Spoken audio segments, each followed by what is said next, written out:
ہم تو رکھتے ہیں مسلمانوں کا دین، دل سے ہے خدا میں ختم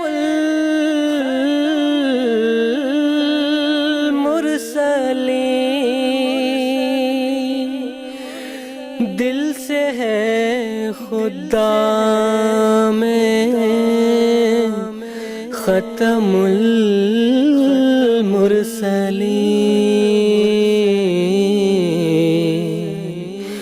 ختم المرسلین۔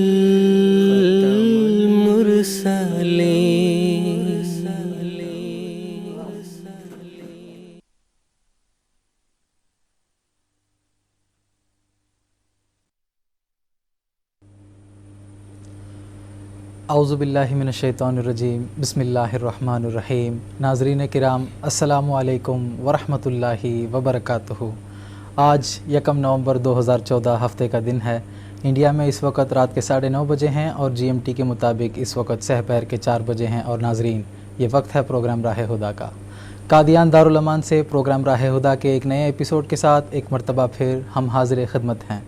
ناظرین، آج کا یہ پروگرام بھی ہم آپ کی خدمت میں براہ راست نشر کر رہے ہیں، اور جیسا کہ آپ جانتے ہیں ہمارا یہ پروگرام انٹریکٹیو ہے، یعنی ٹیلی فون لائنز کے ذریعے سے آپ ہمارے ساتھ اس پروگرام میں جڑ سکتے ہیں اور اپنے سوالات اور استفسارات ہمارے علماء کرام کے پینل میں پیش کر کے ان کے جوابات حاصل کر سکتے ہیں۔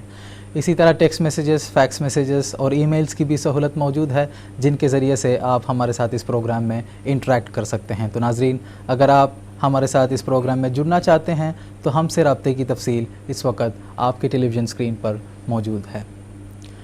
ناظرین کرام، گزشتہ پروگرام میں گزشتہ ایپیسوڈ جو قادیان سے ہم نے آپ کی خدمت میں لائیو پیش کیا تھا، اس میں ایک ٹیلی فون کالر نے یہ سوال پیش کیا کہ جماعت احمدیہ میں قائم خلافت اور دیگر دنیاوی لیڈرشپ میں کیا فرق ہے۔ میرے بھائی، جماعت احمدیہ میں خلیفہ انسانی کوششوں یا سازشوں سے نہیں بنتا ہے، بلکہ اللہ تعالیٰ کا وعدہ لَيَسْتَخْلِفَنَّهُمْ فِي الْأَرْضِ کے عین مطابق اللہ تعالیٰ خود اپنے محبوب ترین بندے کو خلافت کے عظیم الشان منصب پر فائز فرماتا ہے، اور خود خلیفۃ المسیح ببانگ دہل دنیا کے سامنے یہ اعلان فرماتے ہیں اور اپنے دعوے کو پیش کرتے ہیں کہ اس زمانے میں اللہ تعالیٰ نے آپ کو خلافت کے عظیم الشان منصب پر متمکن فرمایا ہے۔ ٹیلی فون کالر نے جماعت احمدیہ میں قائم خلافت اور دیگر دنیاوی لیڈران کا موازنہ بھی کرنا چاہا تھا، لیکن اول تو یہ ہے کہ خلافت حقہ اسلامیہ احمدیہ کے ساتھ دیگر دنیاوی لیڈرشپ کا موازنہ ہونا ممکن ہی نہیں ہے۔ اگر بالفرض موازنہ کرنا ہی ہے تو ایسے دعوے دار تو دکھائیں جو یہ اعلان کرتا ہو، جس طرح کہ خلیفۃ المسیح اعلان فرماتے ہیں کہ اس کو اس زمانے میں اللہ تعالیٰ نے خلافت کے مقام پر فائز فرمایا ہے۔ اگرچہ وقت کی رعایت کے مطابق گزشتہ پروگرام میں ٹیلی فون کالر کے سوال کا تسلی بخش جواب دیے جانے کی ہر ممکن کوشش کی گئی تھی، لیکن ناظرین، یہ موضوع تفصیل طلب ہے، اور ہمارے اس پروگرام کا مقصد بھی یہی ہے کہ ہم آپ کے سوالات اور آپ کے استفسارات کے تسلی بخش جوابات آپ کی خدمت میں پیش کریں۔ چنانچہ آج کے پروگرام میں انشاءاللہ ہم جماعت احمدیہ میں قائم خلافت اور امت محمدیہ کو خلافت کی ضرورت اور سچی خلافت کی کیا نشانیاں ہیں اور خلیفہ کا کیا مقام اور مرتبہ ہے، ان امور پر مفصل گفتگو کریں گے۔ آج کے اس اہم موضوع پر گفتگو کے لیے ہمارے ساتھ MTA قادیان اسٹوڈیوز میں 2 بزرگان موجود ہیں، ان کا بھی میں تعارف آپ کی خدمت میں پیش کرتا ہوں۔ مکرم و محترم مولانا محمد کریم الدین صاحب شاہد ہیں، ان کے ساتھ تشریف رکھتے ہیں مکرم و محترم مولانا محمد حمید کوثر صاحب۔ دونوں حضرات ہمارے اس پروگرام کے پرانے پینلسٹ ہیں، میں آپ دونوں کا اس پروگرام میں خیر مقدم کرتا ہوں۔ ناظرین کرام، مخبر صادق حضرت محمد مصطفیٰ صلی اللہ علیہ وسلم نے امت محمدیہ کے لیے نبوت اور خلافت کو لازم اور ملزوم اللہ تعالیٰ کی 2 قدرتیں قرار دیا ہے، اور آپ صلی اللہ علیہ وسلم نے یہ پیشگوئی فرمائی تھی، جیسا کہ حضرت حذیفہ رضی اللہ تعالیٰ عنہ کی روایت ہے کہ آپ نے آخری زمانے کی حالت کو بیان کرتے ہوئے یہ فرمایا کہ تکون خلافت علی منہاج النبوہ، کہ نبوت کی نہج پر، نبوت کے طریق پر خلافت آخری زمانے میں قائم ہوگی۔ اور دوسری طرف آپ نے یہ بھی بیان فرمایا، جیسا کہ مروی ہے، ما کانت النبوۃ قط الا تبعتها خلافہ، کہ نبوت کے لیے تتمہ کے طور پر اللہ تعالیٰ کی طرف سے خلافت کا قیام بھی ضروری ہے۔ نبوت اور خلافت کا آپس میں یہی نسبت اور تعلق ہوتا ہے جو سورج اور چاند کا ہوتا ہے۔ نبوت روشنی کا اصل منبع اور اس کا مصدر ہے، خلافت اسی روشنی سے اکتساب کرتے ہوئے اس نور کو دنیا میں آگے پھیلانے کا ذریعہ بن جاتی ہے۔ نبوت کے ذریعے سے اللہ تعالیٰ کی ہدایت اور اس کا پیغام کی تخم ریزی ہوتی ہے، اور خلافت اس نور ہدایت کو دنیا میں پھیلانے کا اور اس کو آگے سے آگے بڑھانے کا ذریعہ بن جاتی ہے۔ چنانچہ تاریخ اسلام کے دور اول کا جب ہم جائزہ لیتے ہیں تو اللہ تعالیٰ نے حضرت نبی اکرم صلی اللہ علیہ وسلم کے ذریعے سے جس پیغام کی بنیاد رکھی تھی اور اس کو استحکام عطا فرمایا تھا، وہ بکثرت اس پیغام کی اشاعت اور اس کی تمکینت بڑی جلالی شان کے ساتھ خلفائے راشدین کے دور میں ظاہر ہوئی، اور دور دراز کے معروف علاقے تک نور اسلام کی شعاعیں پھیلتی چلی گئیں۔ اسی طرح اللہ تعالیٰ کی تقدیر نے جب اپنے وعدے کے مطابق اس دور آخرین میں حضرت اقدس مرزا غلام احمد صاحب قادیانی بانی جماعت احمدیہ علیہ السلام کو احیاء اسلام کے لیے مسیح موعود اور مہدی موعود اور امام مہدی کے لبادے میں امتی نبوت کے مقام پر سرفراز فرمایا، تو آپ علیہ السلام کے ذریعے سے بھی ایک پاک جماعت کا قیام عمل میں لایا، اور آپ علیہ السلام نے اپنے وصال سے پہلے جماعت مومنین کو یہ بشارت دی کہ اللہ تعالیٰ نے آپ کے ذریعے سے جس مشن کو جاری فرمایا ہے وہ کبھی ناتمام اور ناکام نہیں ہوگا، بلکہ غلبہ اسلام کی آسمانی مہم کو اللہ تعالیٰ خلافت احمدیہ کے زیر سایہ ترقی، تمکینت اور عظیم الشان فتوحات عطا فرماتا چلا جائے گا۔ چنانچہ پیشگوئیوں کے عین مطابق 27 مئی سن 1908 کو اللہ تعالیٰ نے جماعت احمدیہ کو خلافت کی عظیم الشان نعمت عطا فرمائی ہے، اور اس کے ذریعے سے جماعت احمدیہ کو ترقی عطا فرمائی ہے۔ خلافت حقہ اسلامیہ احمدیہ کے ذریعے سے اللہ تعالیٰ نے دین اسلام کو وہ عظمت، وہ تمکینت اور وہ عالمگیر ترقی عطا فرمائی ہے جو ایک جاری و ساری زندہ تابندہ معجزہ کا حکم رکھتی ہے۔ ناظرین، حق تو یہ ہے کہ خدمت اور اشاعت اسلام کا بیج جو سیدنا حضرت اقدس مسیح موعود علیہ السلام کے مقدس ہاتھوں سے بویا گیا، آج وہ بیج خلافت احمدیہ کے زیر سایہ تناور درخت بن چکا ہے، اور اس کی مضبوط جڑیں دنیا کے کثرت کے ساتھ 206 سے زائد ممالک میں اس کی مضبوط جڑیں قائم ہو چکی ہیں، اور اس کی شاخیں آسمان کی بلندیوں کو چھو رہی ہیں۔ تو ناظرین کرام، اس مختصر تمہید کے بعد میں اپنے اصل موضوع کے تعلق سے آپ بتا دوں کہ آج کے پروگرام میں ہم خلافت کی اہمیت، اس کی برکت اور امت محمدیہ میں اس کی ضرورت اور سچی خلافت کی نشانیوں وغیرہ امور کے متعلق تفصیل آپ کی خدمت میں پیش کرنے کی کوشش کریں گے۔ اس موضوع سے متعلق اگر آپ کے ذہن میں کوئی سوال ہے تو ہمیں ضرور ٹیلی فون کیجئے گا، ہم آپ کے سوالات کے جوابات دینے کے لیے حاضر بیٹھے ہوئے ہیں۔ اب میں اپنے پروگرام کے پہلے حصے کی طرف جانا چاہتا ہوں، اور سب سے پہلے محترم مولانا محمد کریم الدین صاحب شاہد سے میرا یہ سوال ہے کہ اللہ تعالیٰ نے جماعت احمدیہ کی مستقل رہنمائی کے لیے اپنے فضل سے خلافت کا انعام جماعت احمدیہ کو عطا فرمایا ہے۔ جماعت احمدیہ میں خلافت کے قیام کے تعلق سے تفصیل پیش کرنے کی میں آپ سے درخواست کروں گا۔ جزاکم اللہ طارق صاحب۔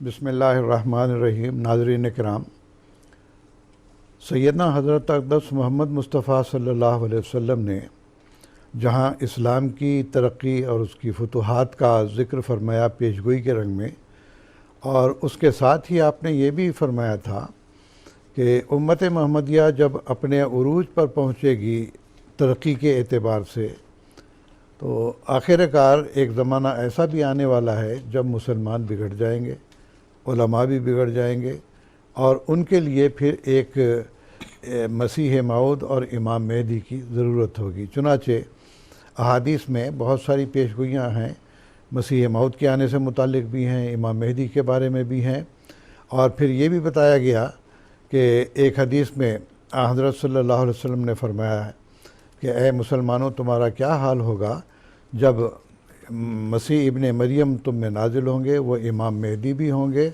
اور اس کے بارے میں یہ بھی آپ نے ارشاد فرمایا فیکسر الصلیبہ و یقتل الخنزیر، صلیب کو توڑیں گے اور خنزیر کو قتل کریں گے۔ اسی طرح ابن ماجہ کی حدیث جیسے کہ پہلے بھی پروگرام میں ہم بیان کر چکے ہیں کہ لل مہدی الا عیسیٰ، عیسیٰ علیہ السلام کے سوا اور کوئی مہدی نہیں ہے۔ تو دراصل یہ امام مہدی اور مہدی کا ظہور اسلام کی نشأت ثانیہ سے تعلق رکھتا ہے، جیسا کہ بخاری شریف میں کتاب التفسیر میں حضرت صلی اللہ علیہ وسلم کے ذریعے سے یہ بات بیان ہوئی ہے کہ جب سورۃ الجمعہ نازل ہوئی ہے تو وہاں پر یہ بھی ذکر تھا کہ وآخرین منہم لما یلحقوا بہم، کہ حضرت صلی اللہ علیہ وسلم کی ایک اور بعثت بھی ہے ایسے لوگوں میں جو ابھی ہم سے نہیں ملے یا ان سے نہیں ملے ہیں۔ تو صحابہ نے عرض کیا یا رسول اللہ وہ کون لوگ ہیں؟ تو حضور پہلے تو خاموش رہے، پھر دوبارہ سوال کیا گیا، حضور پھر بھی خاموش رہے، تیسری مرتبہ جب سوال کیا گیا تو اس کے بعد حضرت صلی اللہ علیہ وسلم نے گویا کہ اللہ تعالیٰ سے القاء پا کر یہ بات بیان کی کہ اس مجلس میں حضرت سلمان فارسی رضی اللہ تعالیٰ عنہ موجود تھے، ان پر ہاتھ رکھ کے آپ نے فرمایا لو کان الایمان عند الثریہ لنالہ رجل اور رجال من ہؤلاء، کہ اگر مسلمانوں کی حالت اتنی ابتر اور بگڑ چکی ہوگی کہ ایمان ثریہ پر بھی چلا گیا ہوگا، یعنی دنیا سے اٹھ چکا ہوگا ایمان، تو ایسی صورت میں سلمان فارسی رضی اللہ تعالیٰ عنہ کے جو لوگ آپ کے ملک کے رہنے والے یا فارسی الاصل جو لوگ ہوں گے ان میں سے ایک یا کئی شخص اس کو دوبارہ آسمان سے لے آئیں گے۔ تو گویا کہ مسیح اور مہدی علیہ السلام کی آمد اسلام کی نشأت ثانیہ کا باعث تھی، اور الحمدللہ کہ اللہ تعالیٰ نے اس بعثت کو اس رنگ میں پورا کیا کہ سن 1891 میں حضرت مسیح موعود علیہ السلام نے باقاعدہ مسیح موعود ہونے کا دعویٰ بھی کیا۔ اس سے پہلے آپ 1899 میں یعنی 89 میں جماعت کی بنیاد رکھ چکے تھے، بیعت لینے کا بھی آپ کو حکم دیا گیا تھا، آپ کو مامور من اللہ کہا گیا۔ تو اس طرح سے جماعت احمدیہ کی بنیاد قائم ہوئی اور اسلام کی نشأت ثانیہ کی ابتدا ہوئی اور آغاز ہوا۔ حضرت مسیح موعود علیہ السلام بھی ایک انسان تھے، انسان ہونے کی حیثیت سے آخر انسان ایک محدود عمر لے کے آتا ہے، اور جیسا کہ حضرت مسیح موعود علیہ السلام کا ہی یہ شعر ہے کہ یہ تو رہنے کا نہیں پیارو مکان، چل بسے سب انبیاء و راستاں۔ ہمارے پیارے نبی حضرت محمد مصطفیٰ صلی اللہ علیہ وسلم جب فوت ہو چکے ہیں تو کسی اور نبی کی حیات کا تو ذکر ہی کیا ہے۔ تو اس لحاظ سے آپ کو بھی اللہ تعالیٰ کی طرف سے بار بار بذریعہ وحی اور الہام یہ خبر دی گئی کہ اب آپ کی وفات کا وقت قریب ہے۔ چنانچہ جب آپ کو یہ معلوم ہوا کہ اللہ تعالیٰ کا منشا یہ ہے کہ اب میری وفات کا وقت قریب ہے، تو آپ نے ایک رسالہ الوصیت نام سے شائع فرمایا، اور اس میں آپ نے جماعت کو تسلی دی، جیسا کہ نبی آپ نے بھی ذکر کیا ہے۔ حضرت حذیفہ رضی اللہ تعالیٰ عنہ کی حدیث موجود تھی کہ حضرت صلی اللہ علیہ وسلم نے فرمایا تھا کہ آخری زمانے میں پھر دوبارہ خلافت علی منہاج نبوت قائم ہوگی، جو یہ مسند احمد بن حنبل کی مشہور حدیث ہے، اور مشکات شریف میں بھی اس کا ذکر کیا گیا ہے۔ تو بہرحال اب حال دیکھیے کہ مسلمانوں کا اس وقت یہ حال ہے کہ بغیر کسی خلیفہ کے خلافت کو قائم کرنے کے لیے سر توڑ کوششیں انہوں نے کی، 1 صدی سے زائد کا عرصہ ہو گیا، ان کی کوششیں اب تک ناکام ہوتی چلی آئی ہیں۔ کیوں ناکام ہوئی ہیں؟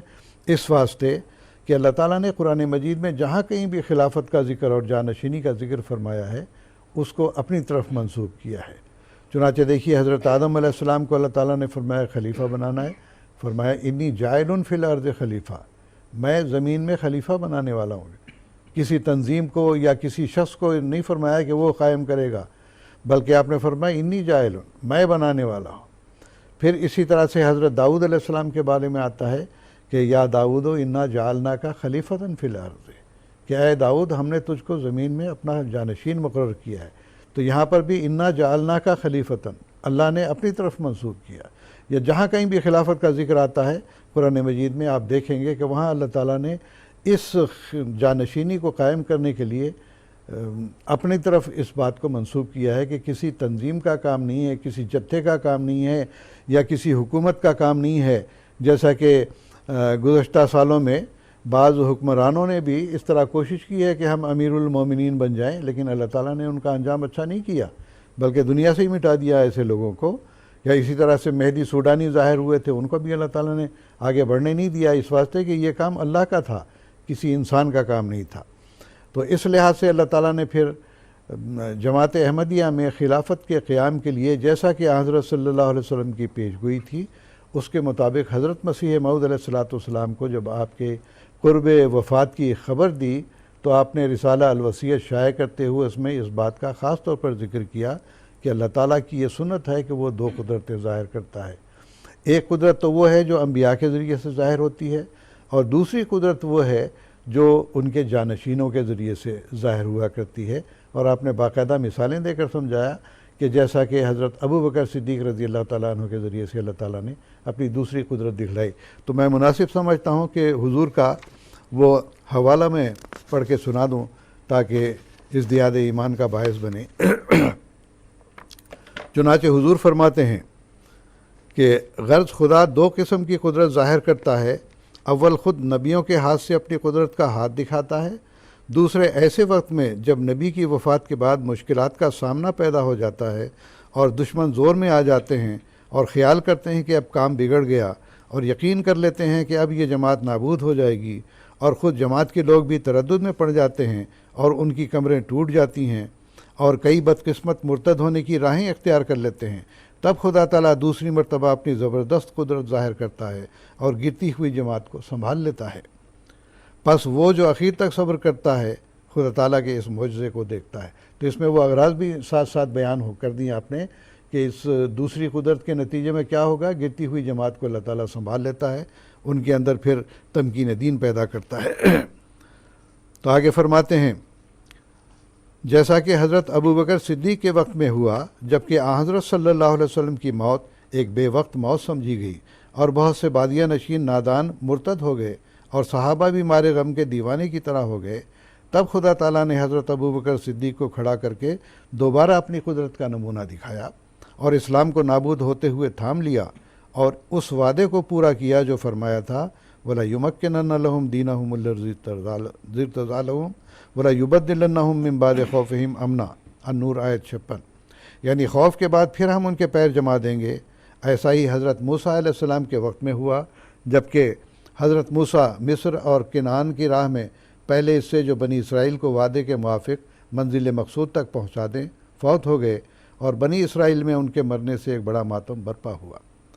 تو آگے حضور فرماتے ہیں سو اے عزیزو، جبکہ قدیم سے سنت اللہ بھی یہی ہے کہ خدا تعالیٰ دو قدرتیں دکھلاتا ہے تا مخالفوں کی دو جھوٹی خوشیوں کو پامال کر کے دکھا دے، سو اب ممکن نہیں ہے کہ خدا تعالیٰ اپنی قدیم سنت کو ترک کر دے وے۔ اس لیے تم میری اس بات سے جو میں نے تمہارے پاس بیان کی غمگین مت ہو اور تمہارے دل پریشان نہ ہو جائیں، کیونکہ تمہارے لیے دوسری قدرت کا بھی دیکھنا ضروری ہے، اور اس کا آنا تمہارے لیے بہتر ہے، کیونکہ وہ دائمی ہے جس کا سلسلہ قیامت تک منقطع نہیں ہوگا، اور وہ دوسری قدرت نہیں آ سکتی جب تک میں نہ جاؤں، لیکن میں جب جاؤں گا تو پھر خدا اس دوسری قدرت کو تمہارے لیے بھیج دے گا جو ہمیشہ تمہارے ساتھ رہے گی، جیسا کہ خدا کا براہین احمدیہ میں وعدہ ہے۔ تو یہ تفصیل آپ نے بیان کر دی تاکہ جماعت احمدیہ کے دلوں کو ڈھارس ملے کہ حضور علیہ السلام کی وفات کے بعد پھر جماعت کا کیا حال ہوگا۔ تو آپ نے یہ بشارت دی کہ اللہ تعالیٰ اسی طرح سے خلافت کا سلسلہ قائم فرمائے گا جیسا حضرت ابو بکر صدیق رضی اللہ تعالیٰ عنہ کے وقت میں ہوا۔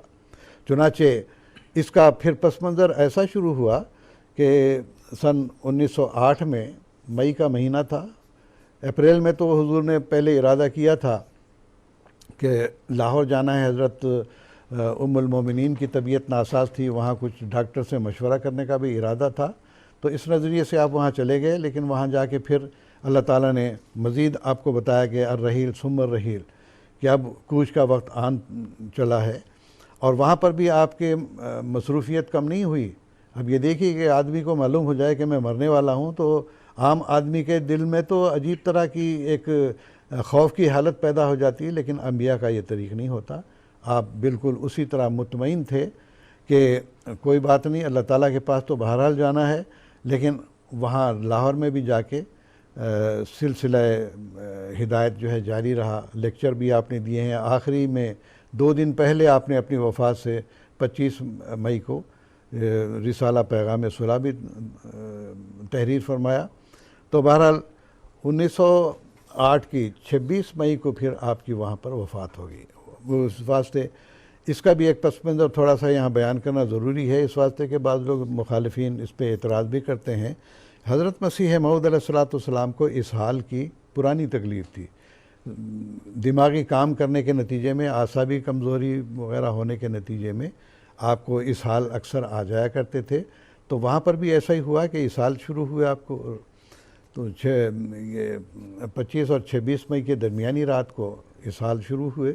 آپ نے ایک دو دفعہ حاجت فرمائی، پھر اس کے بعد آ کے لیٹ گئے، پھر اتنی کمزوری ہو گئی کہ آپ کا اٹھنا مشکل ہو گیا۔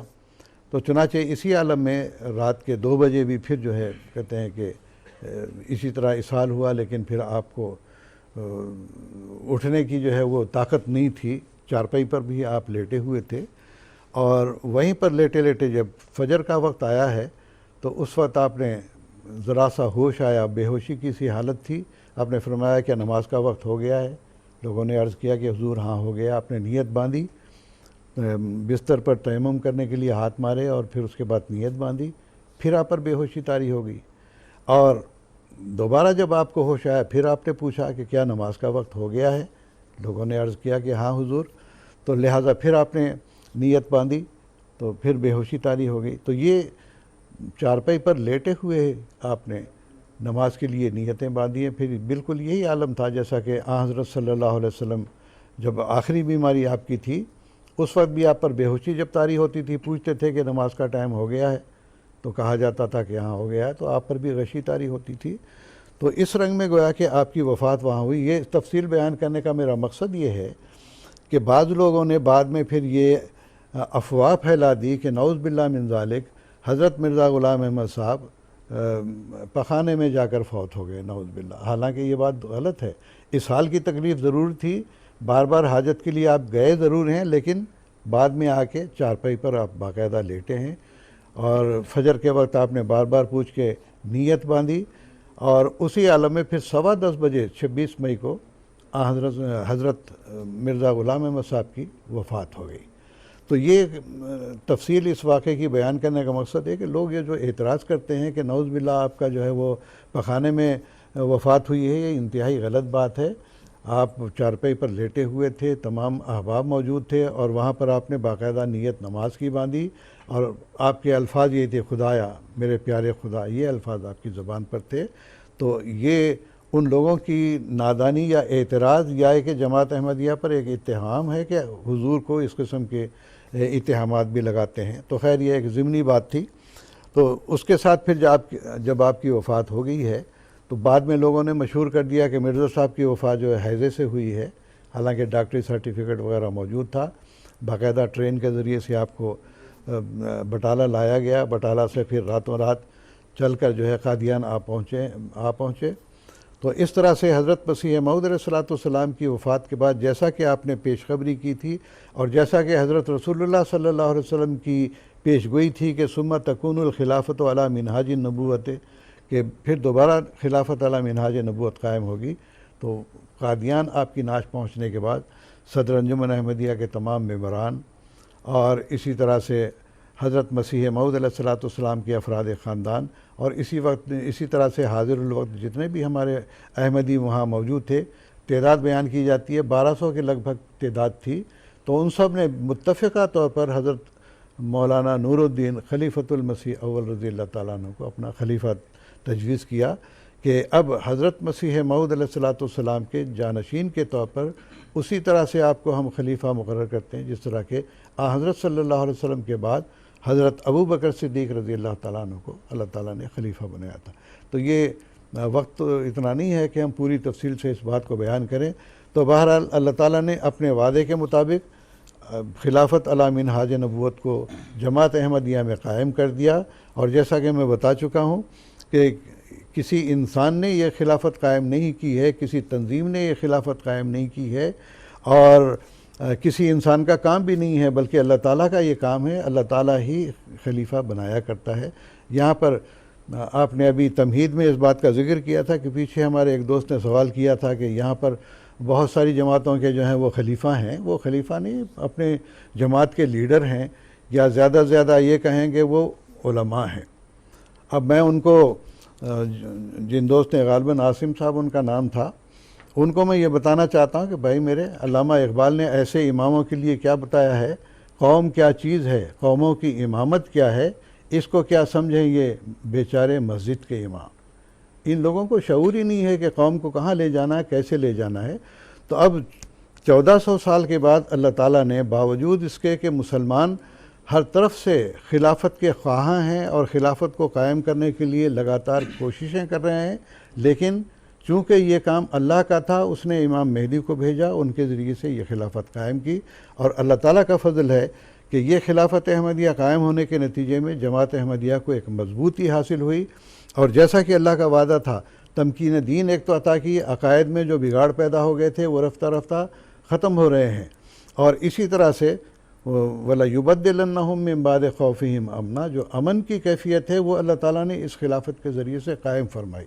چنانچہ آپ دیکھیں آج مسلمانوں کا یہ حال ہے کہ ان کے اندر کہاں پر امن قائم ہے، ہر جگہ فتنہ و فساد مچا ہوا ہے، خون ریزی ہے، اور دوسری طرف دین کی طرف سے غافل ہیں، وہ دنیاوی سہاروں کے بنا پر جو ہے وہ خلافت قائم کرنا چاہتے ہیں، وہ تو ہو نہیں سکتی، بلکہ دن بدن بگاڑ پیدا ہوتا چلا جا رہا ہے۔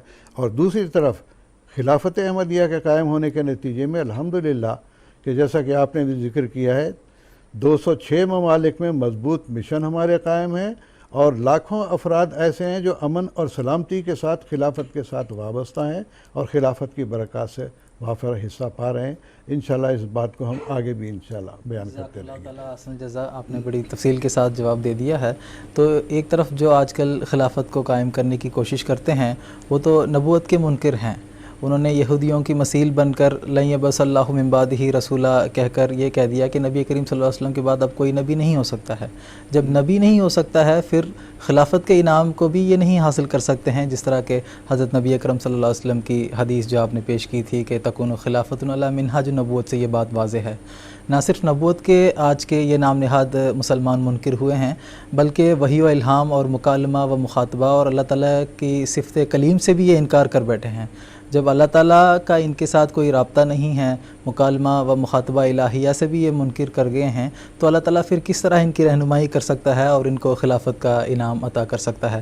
لیکن اللہ تعالیٰ نے اپنے وعدے کے مطابق، جو سورۃ النور کی آیت نمبر 56 ہے، جس طرح کہ اللہ تعالیٰ نے فرمایا کہ وعد اللہ الذین آمنوا منکم وعملوا الصالحات، کہ خلافت کے قیام کے لیے ایمان اور اعمال صالحہ شرط ہے، اور اللہ تعالیٰ کے فضل سے آج جماعت احمدیہ کو اللہ تعالیٰ نے خلافت کا یہ عظیم الشان انعام عطا فرمایا ہے، جو اس بات کی دلیل ہے کہ جماعت احمدیہ ایمان اور اعمال صالحہ میں دنیا کے سامنے مثالی نمونہ پیش کر رہی ہے۔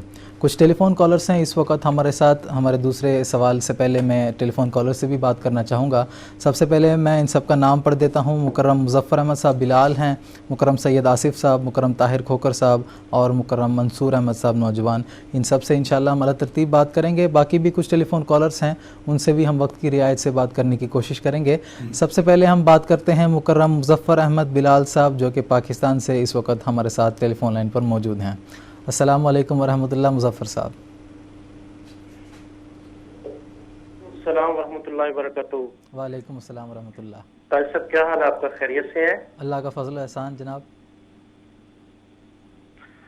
اچھا، میرا سوال یہ ہے کہ ابھی مولانا کریم الدین صاحب نے خلافت کے بارے میں اظہار خیال کرتے ہوئے بعض حکمرانوں اور مہدی سوڈانی کی مثال دی تھی، تو آج کل کے زمانے میں ہم دیکھتے ہیں شخصیت زیر بحث ہے ابو بکر البغدادی کے نام سے۔ یہ شخص خود کو تو خلیفۃ المسلمین کہتا ہے، مگر یہ اس نے قتل عام کا بازار گرم کیا ہوا ہے۔ تو میرا سوال یہ ہے کہ جماعت احمدیہ کا اس کے بارے میں کیا موقف ہے، کہ یہ اس کی حقیقت کیا ہے، یہ کون ہے؟ اس پہ تھوڑا سا روشنی چاہتا ہوں میں۔ جزاکم اللہ تعالیٰ احسن جزا۔ مولانا کوثر صاحب سے میں درخواست کروں گا۔ عرض یہ ہے کہ ابھی خلافت کے بارے میں بات ہو رہی ہے۔ سب سے بنیادی بات جو سیدنا محمد صلی اللہ علیہ وسلم نے بیان فرمائی تھی، ہم اسی کی روشنی میں اس کا جائزہ لیتے ہیں۔ حضور کی واضح ایک ہدایت ہے، ما کانت نبوت قط الا تبعت خلافہ، پہلے نبوت ہوگی پھر خلافت ہوگی۔ پہلے بیج بویا جائے گا، پھر وہ درخت بنے گا. درخت ہی ایک دم نہیں بن جایا کرتا کبھی. یہ نظام قدرت کے بالکل خلاف بات کر رہے ہیں یہ. اور پھر حضور صلی اللہ علیہ وسلم کی حدیث ہے ثم تکون الخلافۃ علی منہاج النبوہ، کہ پہلے نبوت ہوگی، اس کے رستے پر، اس کے طریق کے اوپر وہ پھر خلافت قائم ہوگی. اب رہا سوال یہ کہ آج کل جو خلافت کا ایک ڈھنڈورا پیٹا ہوا ہے، یہ کوئی آج نیا نہیں ہے. یہ پچھلے 100 سال سے کتنے ہی خلیفہ آئے اور کتنے ہی گئے، لیکن خلافت قائم ہوتی ہے امن سے، سلامتی سے، سکون سے، پیار سے، محبت سے اور اللہ تعالیٰ کی عبادت سے. قتل و غارت اور لاشوں کے ڈھیر پر کبھی بھی خلافت قائم نہیں ہوئی. جو خلافتیں ایسی قائم ہوئیں، حضور صلی اللہ علیہ وسلم نے ان کا نام رکھا ملکن عادن و جبرین. یہ وہ جبریوں کے اگر مثیل بنتے ہیں تو ان کی شان، ورنہ اس کا اصل خلافت سے کوئی تعلق نہیں. اب رہا سوال نام کا. نام کی بات یہ ہے کہ یہ خلافت اسلامیہ یا دولت اسلامیہ رکھتے ہیں، 1000 بار رکھیں. ابھی ایک پریس کانفرنس میں بھی یہ سوال ہوا. تو بات یہ ہے کہ اگر پانی کی بوتل ہو، پینے کی پانی کی بوتل، اس کے اندر صاف پانی ہو، اس پانی کے گرا کر اگر آپ زہر بھر دیں تو وہ جو بوتل کے اندر زہر بھرا جائے گا، وہ پانی کی بوتل کے اندر زہر جو ہے وہ پانی نہیں بن جائے گا، وہ زہر کا زہر ہی رہے گا. آپ 1000 بار اس سے صاف پانی لکھیں. یہ خلافتیں ساری کی ساری وہ ہیں جو اندرونی طور پہ زہر ہیں، لیکن دنیا کو دھوکہ دینے کے لیے، اسلام کو بدنام کرنے کے لیے، خلافت اسلامیہ کو بدنام کرنے کے لیے یہ ان ناموں کا استعمال کرتے ہیں اور لوگوں کو ڈراتے ہیں کہ دیکھو اگر خلافتیں قائم ہوئیں تو اس طرح کا تمہارا حشر ہوگا. اور اس کا جواب ابھی کچھ دن پہلے ہی حضرت خلیفۃ المسیح خامس ناصرہ اللہ ناصر عزیزہ نے بھی دیا کہ مجھ سے کوئی انٹرویو کرنے کے لیے آئے تو میں نے ان کو صاف طور پہ بتا دیا جو خلافت اللہ تعالیٰ کی طرف سے قائم ہونی تھی وہ ہو گئی. اب تم جو چاہے کرتے پھرو، جو چاہے نام رکھتے پھرو، وہ تمہارا کام ہے، جو مرضی کرو، تم آزاد ہو. لیکن خلافت، خلیفہ کا قیام وہ اللہ کی طرف سے ہوتا ہے، نہ تو خود اپنے آپ کوئی خلیفہ بنتا ہے. آج تک تاریخ میں ایسا نہیں ہوا کہ خلفائے راشدین میں سے کسی نے کہا ہو کہ میں خلیفہ ہوں. حتیٰ کہ پہلے خلیفہ حضرت ابوبکر رضی اللہ تعالیٰ عنہ، جب ان کے ساتھ حضرت عمر رضی اللہ تعالیٰ عنہ اور ایک دوسرے صحابی عبید اللہ تو وہ تھے، تو وہ حضرت ابوبکر کہہ رہے تھے عمر آپ خلیفہ بنے، لیکن ان دونوں نے بالاتفاق کہا نہیں، حضرت ابوبکر رضی اللہ تعالیٰ عنہ آپ کے ہوتے ہوئے ہم خلیفہ نہیں ہو سکتے. اور اس طرح سے ان کو خلیفہ اللہ تعالیٰ نے بنایا. اپنے آپ کوئی اعلان نہیں کیا کرتا کہ میں خلیفہ ہوں. تو یہ سارے کے سارے فرضی نام ہیں، اور کچھ دنوں کے بعد جیسے پہلے خلفاء کا حشر ہوا وہی حشر ان کا ہوگا. جزاکم اللہ تعالیٰ حسن جزا. آپ نے اپنے جواب میں یہ بھی بتایا تھا کہ خلافت کے نام سے یہ لوگوں کو ڈراتے ہیں، تو میرے ذہن میں یہ خیال آیا کہ اللہ تعالیٰ نے قرآن کریم میں خلافت کا یہ مقصد بیان فرماتا ہے یبدلون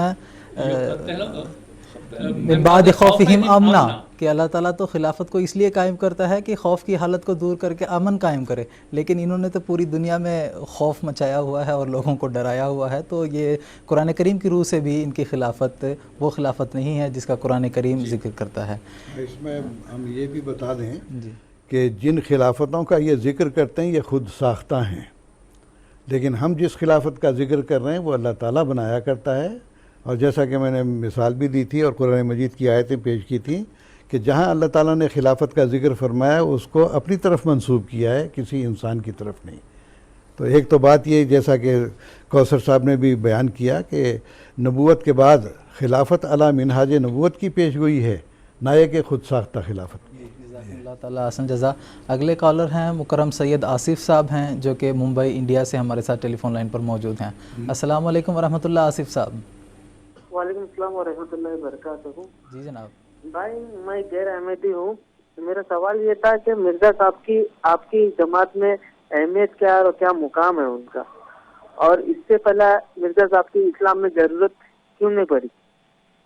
جزاکم اللہ. شکریہ جناب. ایک غیر احمدی دوست تھے، ان کا سوال یہ تھا کہ حضرت مسیح موعود علیہ السلام کا کیا مقام ہے. مولانا کریم الدین صاحب سے درخواست کروں گا. جیسا کہ ابھی بیان کر چکا ہوں میں کہ حضرت صلی اللہ علیہ وسلم کی پیشگوئی تھی کہ جب اسلام کے حالات بگڑ جائیں گے، اسلام کے نہیں بلکہ مسلمانوں کے حالات بگڑ جائیں گے، مسلمان برائے نام رہ جائیں گے، ایمان ثریا پر اٹھ جائے گا، تو ایسے وقت میں اللہ تعالیٰ اپنے مسیح اور مہدی کو بھیجے گا۔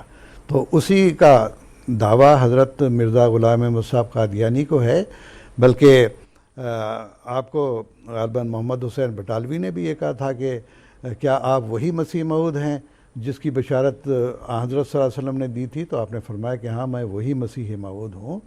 تو گویا کہ حضرت مرزا غلام احمد صاحب نے جو دعویٰ فرمایا وہ یہی ہے کہ اس وقت مسلمانوں کی جو حالت بگڑ چکی ہے اس حالت کو سدھارنے کے لیے اللہ تعالیٰ نے مجھے مسیح اور مہدی بنا کر بھیجا ہے۔ تو مقام اور مرتبہ آپ کا مسیح اور مہدی کا ہے، اور پھر یہ کہ اللہ تعالیٰ نے آپ کو امتی نبی کا بھی خطاب عطا فرمایا ہے۔ عام لوگ تو یہ کہتے ہیں کہ نبوت اب ختم ہوگی، کسی قسم کی کوئی اب نبوت باقی نہیں رہی ہے، بلکہ اللہ تعالیٰ کا الہام و کلام بھی منقطع ہو گیا ہے۔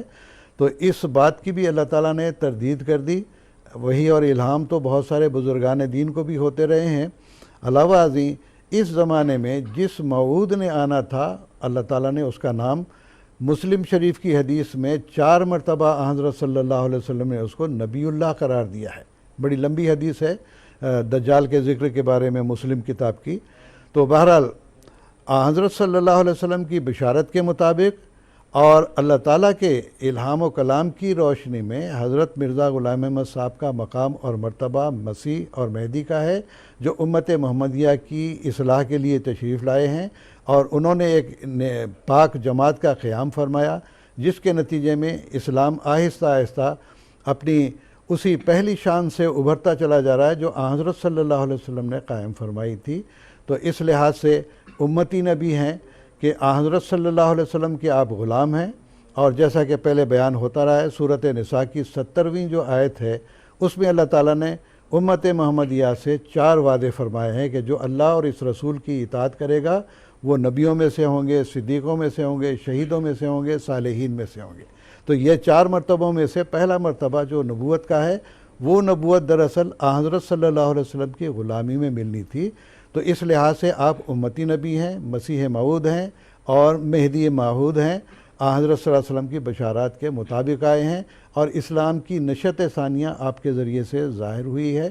تو لہٰذا آپ اچھی طرح سے مطالعہ کریں کہ اس زمانے میں امام کی ضرورت ہے اور یقیناً ہے، اور اگر وہ امام ظاہر ہو گیا ہے تو جیسا کہ حضرت صلی اللہ علیہ وسلم کا حکم ہے کہ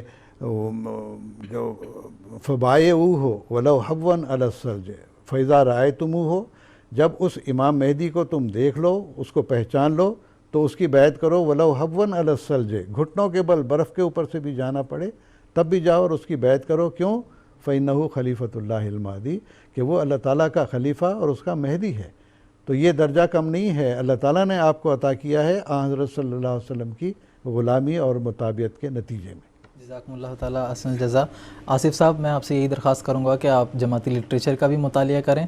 www.alislam.org ہمارا جماعتی آفیشیل ویب سائٹ ہے، جس میں بہت سی کتابیں آپ کو مل جائیں گی، جہاں سے آپ حضرت اقدس مسیح موعود اسلام کے مقام و مرتبہ اور موجودہ زمانے میں جو ایک روحانی مسئلے کا زمانہ تقاضا کرتا ہے، ضرورت زمانہ وغیرہ جملہ امور کے تعلق سے آپ کو تفصیل ہمارے ویب سائٹ سے انشاءاللہ مل جائے گی۔ اگلے ٹیلی فون کالر ہیں مکرم طاہر کھوکر صاحب، پاکستان سے، ہمارے پروگرام کے ریگولر کالر ہیں، ان سے بھی بات کرتے ہیں۔ السلام علیکم ورحمۃ اللہ طاہر کھوکر صاحب۔ وعلیکم السلام ورحمۃ اللہ وبرکاتہ۔ اپنا طاہر کھوکر دسکا سے بات کر رہا ہوں۔ تو ہم پورے شہر کی طرف سے، پوری جماعت کی طرف سے ایم ٹی اے قادیان کی پوری ٹیم کو محبت برا السلام علیکم۔ وعلیکم السلام۔ تو سوال 2 ہیں، دوست بیٹھے ہیں۔ تو ایک سوال پہلا یہ ہے کہ واقعہ کربلا کو جماعت احمدیہ کس نظر سے دیکھتی ہے اور اس سے کیا سبق ملتا ہے، اور اس مہینہ کو کس طرح گزارنا چاہیے؟ دوسرا سوال یہ ہے کہ دوست ہیں ایک، وہ کہتے ہیں کہ آپ لوگوں کی باتیں سنتا ہوں، آپ کے پروگرام دیکھتا ہوں، سب کچھ دیکھتا ہوں، تو دل آپ کی طرف کھینچا چلا جاتا ہے، اور جب میں جا کے اپنے کسی علماء سے کوئی بات کرتا ہوں، کوئی سوال کو ڈسکس کرتا ہوں، تو وہ کہتے ہیں یہ قادیانیہ جو کونین کی گولی کو چاندی کے ورق میں لپیٹ کر دیتے ہیں اور یہ خوبصورت باتیں کر کے گمراہ کرنا چاہتے ہیں، یہ شیطان کو میں ورگلا رہے ہیں۔ تو یہ گجل اور ایسی ویسی باتیں کرتے ہیں جس کی وجہ سے میں بہت پریشان ہو جاتا ہوں. مجھے کوئی ایسا راستہ بتائیں کہ میں کوئی فیصلہ کر سکوں. جزاک اللہ. جناب مولانا حمید کوثر صاحب سے درخواست کروں گا. عرض یہ ہے کہ پہلا سوال کہ محرم کیسے منائیں اور کربلا، واقعہ کربلا کے تعلق سے جماعت احمدیہ کا کیا نظریہ. حقیقت میں یہ جو واقعہ امام حسین رضی اللہ تعالیٰ عنہ کی شہادت تھی، یہ بہت ہی تکلیف دہ اور دردناک واقعہ ہے. حضرت مسیح موعود علیہ الصلوۃ والسلام نے اس کا ذکر ایک روایت میں کیا ہے. ایک دفعہ یہی محرم کا مہینہ تھا تو حضرت مسیح موعود علیہ السلام نے بچوں کو بلایا. حضرت نواب مبارکہ بیگم صاحبہ رضی اللہ عنہ بھی تھی اور حضور فرمانے لگے آؤ میں تمہیں حضرت امام حسین رضی اللہ تعالیٰ عنہ کی شہادت کا واقعہ بتاتا ہوں. تو حضور وہ واقعہ بتاتے جاتے تھے اور آپ کی آنکھیں نم ہو گئیں کہ کیا کیا ان لوگوں نے کہ نواسہ رسول صلی اللہ علیہ وسلم کو شہید کیا. واقعی یہ بہت ایک تکلیف دہ اور المناک واقعہ ہے جو تاریخ مسلمین میں ایسا ہوا اور مسلمانوں کی تاریخ میں ایسا قدرناک واقعہ ہوا. اس پہ جتنا بھی ظاہر افسوس کیا جائے وہ کم ہے. لیکن اصل بات اس کے بعد شروع ہوتی ہے. اس کے بعد سینہ کوبی، اس کے بعد محرم، اس کے بعد تعزیہ. یہ ساری چیزیں ایسی ہیں جو کہ اسلام سے ان کا کوئی تعلق نہیں. مرنا ہر انسان نے ہے، جانا ہے اللہ تعالیٰ کے پاس. سب سے اعظم اور بڑا انسان جو اس روح زمین پہ تھا وہ سیدنا محمد مصطفیٰ صلی اللہ علیہ وسلم تھے. آپ بھی فوت ہوئے لیکن کسی صحابی نے، کسی آگے امہات المومنین میں سے کسی ایک نے بھی کوئی اتنا سینہ کو بھی رونا نوحہ کرنا یہ انہوں نے نہیں کیا اور یہ اسلام کی تعلیم نہیں ہے. پھر ایک اور دردناک واقعہ اس سے پہلے اس کے بعد ہوا. حضرت عثمان رضی اللہ تعالیٰ عنہ کی شہادت تھی. اس وقت بھی ایسا کوئی سینہ کو بھی اور اس طرح اپنے آپ کو مارنا، خون نکالنا، یہ سارا اس وقت بھی نہیں ہوا. حضرت علی رضی اللہ تعالیٰ عنہ کی بھی شہادت ہوئی، اس وقت بھی ایسا نہیں ہوا. تو یہ چیزیں اسلام سے ان کا تعلق نہیں ہے اور نہ خلفائے راشدین سے اس کا تعلق ہے. یہاں تک تو بات ختم ہوئی.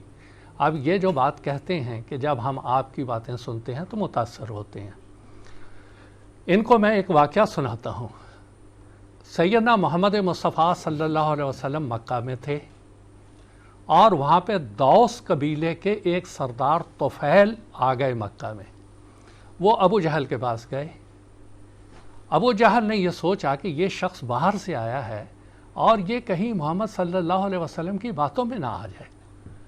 وہ کہنے لگے کہ دیکھو بھائی، بات یہ ہے کہ ہمارے یہاں ایک آدمی ہے محمد، وہ بڑی عجیب و غریب قسم کی باتیں کرتے ہیں، تو آپ ان کی باتیں نہیں سننا. تو طفیل اتنا ڈرے کہ انہوں نے اپنے کانوں میں روئی ٹھوس لی اور کہنے لگے نہیں میں سنوں گا ہی نہیں باتیں ان کی. اتفاق سے وہ کعبہ گئے اور وہاں پر وہ جو اپنے طریق کے مطابق بتوں کی عبادت کے لیے یا جس کے لیے بھی گئے، دیکھا حضور صلی اللہ علیہ وسلم وہاں نماز پڑھ رہے ہیں اور قرآن مجید پڑھ رہے ہیں. ان کو وہ آواز اچھی لگی اور اپنے کانوں سے روئی نکالی ایک کان سے. پھر کہنے لگے کہ تیری ماں تجھے گم کرے، کیا تو اتنا پاگل ہے کہ تو حق اور سچ میں تمیز ہی نہیں کر سکتا؟ حق اور باطل کا تجھے پتہ ہی نہیں چلے گا؟ سنے تو صحیح ہے کیا؟ پھر آپ نے سننا شروع کیا. پھر جب حضور نے نماز ختم فرمائی تو یہ ان کے پیچھے پیچھے چل پڑے اور آخر انہوں نے اسلام قبول کر لیا. بات یہ ہے کہ سچائی میں ایک طاقت ہے، سعید روح اس کی طرف کھینچی چلی آتی ہے. اس بھائی سے میری بڑی ادب کے ساتھ درخواست ہے، جیسے طفیل نے اپنے کانوں سے تعصب کی روئی نکالی، آپ بھی اپنے دل سے تعصب کی روئی نکالیں.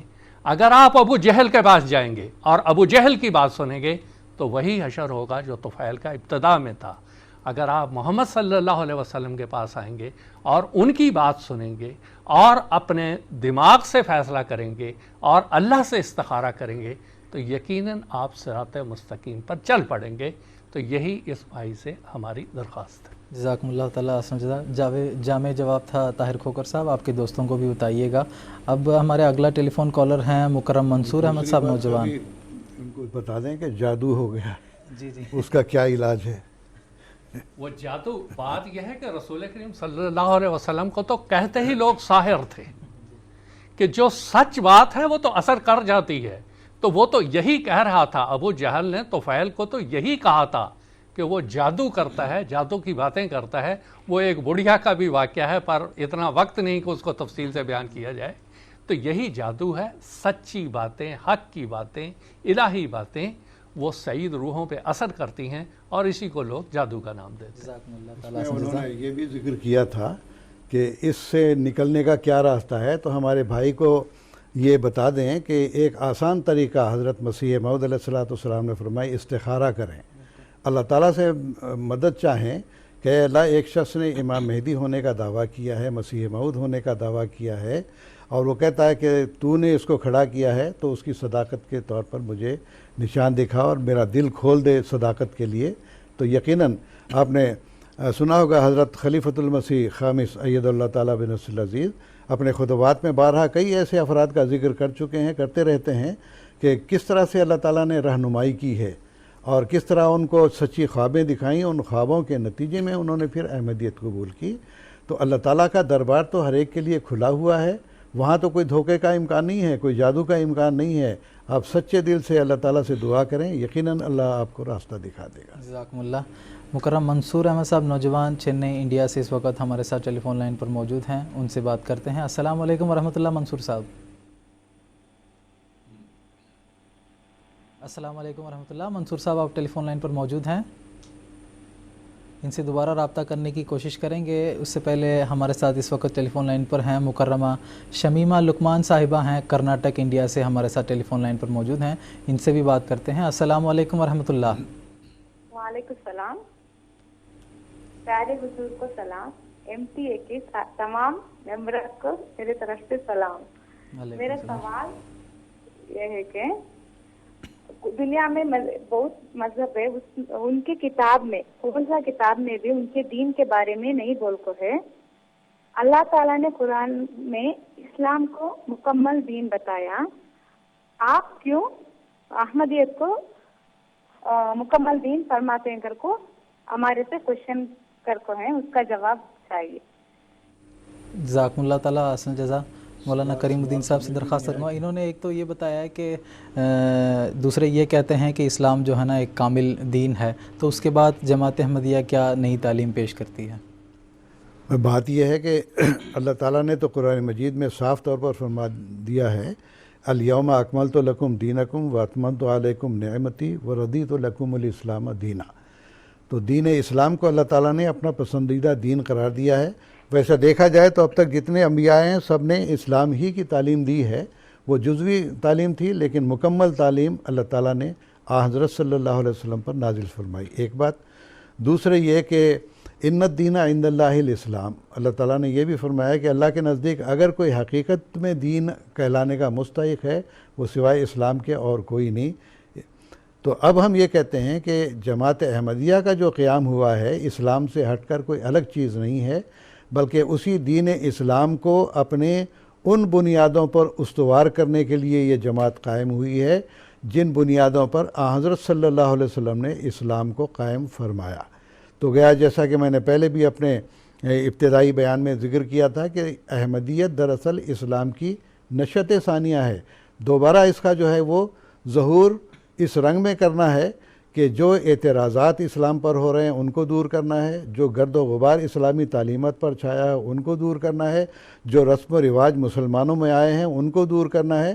تو گویا کہ وہ حقیقی اسلام جو کہ حضرت محمد مصطفیٰ صلی اللہ علیہ وسلم کے ذریعے سے مکے میں اور پھر مدینے میں قائم ہوا, اور 23 سالہ جو وحی ہے حضرت صلی اللہ علیہ وسلم کی, اس کے مطابق جو اسلام کی حقیقی صورت ہے وہ دنیا کے سامنے پیش کرنا ہے. ورنہ احمدیت کوئی علیحدہ مذہب نہیں ہے, علیحدہ دین نہیں ہے, بلکہ عین اسلامی تعلیمات کو پیش کرنا ہے. جزاکم اللہ تعالیٰ احسن جزا. مکرمہ حمیرہ اقبال صاحبہ ہیں کشمیر انڈیا سے, ہمارے ساتھ ٹیلی فون لائن پر موجود ہیں, ان سے بھی بات کرتے ہیں. السلام علیکم ورحمۃ اللہ. السلام علیکم. وعلیکم السلام ورحمۃ اللہ. سب سے پہلے تو ہمارے پیارے حضور کو السلام علیکم. میرا نام حمیرہ اقبال ہے, میں ناصر آباد کشمیر انڈیا سے فون کر رہی ہوں. میرا سوال یہ ہے کہ ہمارا یہ عقیدہ ہے کہ خلیفہ خدا بناتا ہے، مگر ہم اس کا پہلے الیکشن کرتے ہیں، اس کے بعد ہم خلیفہ کو چنتے ہیں. ہمیں اس کے متعلق وضاحت چاہیے. اچھا، جزاکم اللہ، شکریہ. مولانا کوثر صاحب سے درخواست کروں گا. بات یہ ہے کہ جی خلیفہ خدا بناتا ہے، اور ان کا سوال یہ ہے کہ اسے تو ایک کمیٹی جو ہے وہ چنتی ہے یا مجلس شورا چنتی ہے. دیکھیں، بات یہ ہے کہ اس معاملے کو ذرا گہرائی سے لینا چاہیے. مثال کے طور پہ اللہ تعالیٰ قرآن مجید میں فرماتا ہے، جب جنگ بدر ہو رہی تھی تو حضور صلی اللہ علیہ وسلم نے کچھ کنکریاں اٹھائیں اور اٹھا کے دشمن کی طرف پھینکیں. اب پھینکنے والا ہاتھ وہ رسول کریم صلی اللہ علیہ وسلم کا ہاتھ تھا جس نے وہ کنکریاں پھینکی. دنیا وہی دیکھ رہی تھی، اسی ہاتھ کو دیکھ رہی تھی. لیکن قرآن مجید اس کو کیسے بیان کرتا ہے؟ وَمَا رَمَيْتَ إِذْ رَمَيْتَ وَلَكِنَّ اللَّهَ رَمَا، کہ جو کنکریاں پھینکیں وہ محمد صلی اللہ علیہ وسلم نے نہیں بلکہ اللہ نے پھینکی. اب جو آپ یہ کہہ رہے ہیں کہ انتخاب جو ہے وہ کوئی کمیٹی کرتی ہے یا لوگ کرتے ہیں، وہ اسی طرح ہے جیسے محمد صلی اللہ علیہ وسلم کا بظاہر ہاتھ تھا، لیکن اللہ تعالیٰ یہ فرما رہا ہے کہ وہ محمد کا ہاتھ نہیں تھا، وہ اللہ نے پھینکا. اسی طرح ہی اللہ تعالیٰ ان لوگوں سے جن سے انتخاب کرواتا ہے ان کے دلوں کو اس طرح مسخر کرتا ہے کہ اپنی مرضی، اپنی رضا جو اللہ چاہتا ہے وہ ان کے ذریعہ سے منتخب کرواتا ہے. تو یہ ہماری اس بہن کو جو یہ ناصر آباد سے اور کشمیر سے بات کر رہی ہیں، اکثر لوگوں کو یہ غلط فہمی ہوتی ہے. تو اللہ تعالیٰ نے وہاں قرآن مجید میں مثال دے کے بتا دی کہ تم ہاتھوں کو نہ دیکھو، اگر وہ چیز دیکھو جو اس کے پیچھے ہے. اگر تمہیں شورا میں کسی جگہ یہ نظر آتا ہے کہ نمائندے اٹھا رہے ہیں تو وہ اپنی مرضی سے نہیں، وہ اللہ تعالیٰ کی تابع ہیں، اللہ تعالیٰ کی مرضی کے تحت ہیں. یہ بات. اور دوسرا قرآن مجید کا لفظ ہے لَيَسْتَخْلِفَنَّهُمْ، اللہ اس کا استخلاف کرے گا، کوئی دوسرا نہیں کر سکتا. وہ تو ایک ذریعہ ہے، اس سے زیادہ کچھ بھی نہیں ہے. جیسے حضرت ابوبکر، حضرت عمر، حضرت عثمان، حضرت علی رضوان اللہ علیہم کے بھی انتخاب ہوئے، وہ تو ایک ذریعہ ہے انسان، ورنہ منشا پیچھے اللہ تعالیٰ کی ہی ہوتی ہے، جس کو وہ چاہتا ہے وہ منتخب کرواتا ہے. جزاکم اللہ تعالیٰ. اسنذہ، یہ ہمارا پروگرام کا بھی ایک سوال ہے، انشاءاللہ تفصیلی جواب ہم اس وقت بھی سنیں گے. مکرم منصور احمد صاحب نوجوان سے شاید ہمارا دوبارہ رابطہ بحال ہو گیا ہے، ان سے بھی بات کر لیتے ہیں. السلام علیکم ورحمۃ اللہ. منصور صاحب. السلام علیکم ورحمۃ اللہ وبرکاتہ. وعلیکم السلام ورحمۃ اللہ. حضور انور کی خدمت میں اور سارے NPA پینل کے خدمت گزاروں کے لیے خدمت میں السلام علیکم ورحمۃ اللہ. وعلیکم السلام. اکثر کا سوال ہے کہ خلافت احمدیہ کی جو ترقیات علی منہاج نبوت سے ثابت ہو رہی ہے، اس کے خلافت احمدیہ کے حق میں جو آسمانی نشانات ظاہر ہوئے ہیں، اس کے تعلق سے کچھ مختصر سا بیان کریں. جزاکم اللہ تعالیٰ احسن الجزا. یہ تو بے شمار نشانات ہیں. وقت کی رعایت سے مولانا کریم الدین صاحب سے درخواست کروں گا کہ خلافت احمدیہ جو قائم ہوئی وہ یقینی بات ہے کہ خلافت علی منہاج نبوت ہی ہے. اس واسطے کہ جیسا کہ میں نے ابھی ذکر کیا کہ اللہ تعالیٰ نے حضرت مرزا غلام احمد صاحب قادیانی علیہ السلام کو نبی کے خطاب سے سرفراز فرمایا ہے، اور آپ نے اس بات کی تشریح فرمائی ہے کہ اگر دنیا کے تمام پہاڑوں کے برابر میرے اعمال ہوتے اور دوسری طرف میں امت محمدیہ کا فرد نہ ہوتا تو یہ شرف مکالمہ مخاطبہ مجھے ہرگز نہ ملتا. تو گویا کہ حضرت صلی اللہ علیہ وسلم کی کامل مطابعت کے نتیجے میں آپ کو جو نبوت ملی ہے اس کو ہم صرف نبی نہیں کہتے بلکہ امتی نبی کہتے ہیں. ایک بات. اور اس کے ساتھ یہ کہ خلافت علی منہاج نبوت جب قائم ہوئی ہے تو آپ دیکھیے لوگ یہ دیکھ کیا رہے تھے بلکہ یہ امیدیں لیے بیٹھے تھے کہ مرزا صاحب کی وفات ہو گئی ہے، اب اس جماعت کو سنبھالنے والا کون ہے. حضرت خلیفہ اول کھڑے ہوئے، اللہ تعالیٰ نے گرتی ہوئی جماعت کو سنبھال لیا. پھر اس کے بعد باقاعدہ آپ کے ذریعے سے اللہ تعالیٰ نے دنیا میں احمدیت کا نفوذ اس رنگ میں فرمایا کہ پہلا احمدیہ مشن جو لندن میں قائم ہوا حضرت خلیفہ اول کے ذریعے سے قائم ہوا. دنیا میں اشاعت اسلام کا جو ہے وہ جو اصل حق ہمارا مقصد ہے وہ اس کے ذریعے سے قائم ہونا شروع ہوا. ایک تو مومنین کے دلوں کو ڈھارس بندھی، اور دوسری طرف اشاعت اسلام کے اور غلبہ اسلام کے سامان اسی طرح ہوتے چلے گئے جس طرح کہ حضرت مسیح موعود علیہ السلام کے زمانے میں ہوئے تھے. اور اس کے علاوہ اللہ تعالیٰ نے جماعت احمدیہ کو ایک مضبوط بنیاد پر قائم کر دیا. یہ تھوڑا نشان ہے کہ لوگ تو دانت پیس رہے تھے مسیح موعود علیہ السلام کی وفات پر اور بھنگڑے ڈال رہے تھے, ناچ رہے تھے. لاہور میں جو نظارے تھے وہ انتہائی غیر اسلامی باتیں ان سے سرزد ہو رہی تھیں, اور یہ لگتا تھا کہ یہ جماعت اب گئی سو اب گئی. لیکن اللہ تعالیٰ نے اس گرتی ہوئی جماعت کو سنبھال لیا اور تمکین دین عطا کی, امن کی حالت پیدا کر دی, اور اس کے نتیجے میں آج دنیا میں آپ دیکھیں گے خلیفۃ المسیح ثانی کا جو دور تھا وہ تو ایک انتہائی اللہ تعالیٰ کی تائیدات سے بھرا ہوا دور ہے. کس بات کو ہم لیں کہ خود آپ کو اللہ تعالیٰ نے الہاماً بتایا تھا انا المسیح الموعود مسیلہ و خلیفتہ, کہ میں مسیح موعود ہوں یعنی اس کا مسیل اور اس کا خلیفہ. تو آپ کے زمانے میں تو انتہائی طور پر ایک تو جماعت کی ترقی بھی ہوئی, تمام ممالک میں جو ہے وہ احمدیت کے مشنز قائم ہوئے.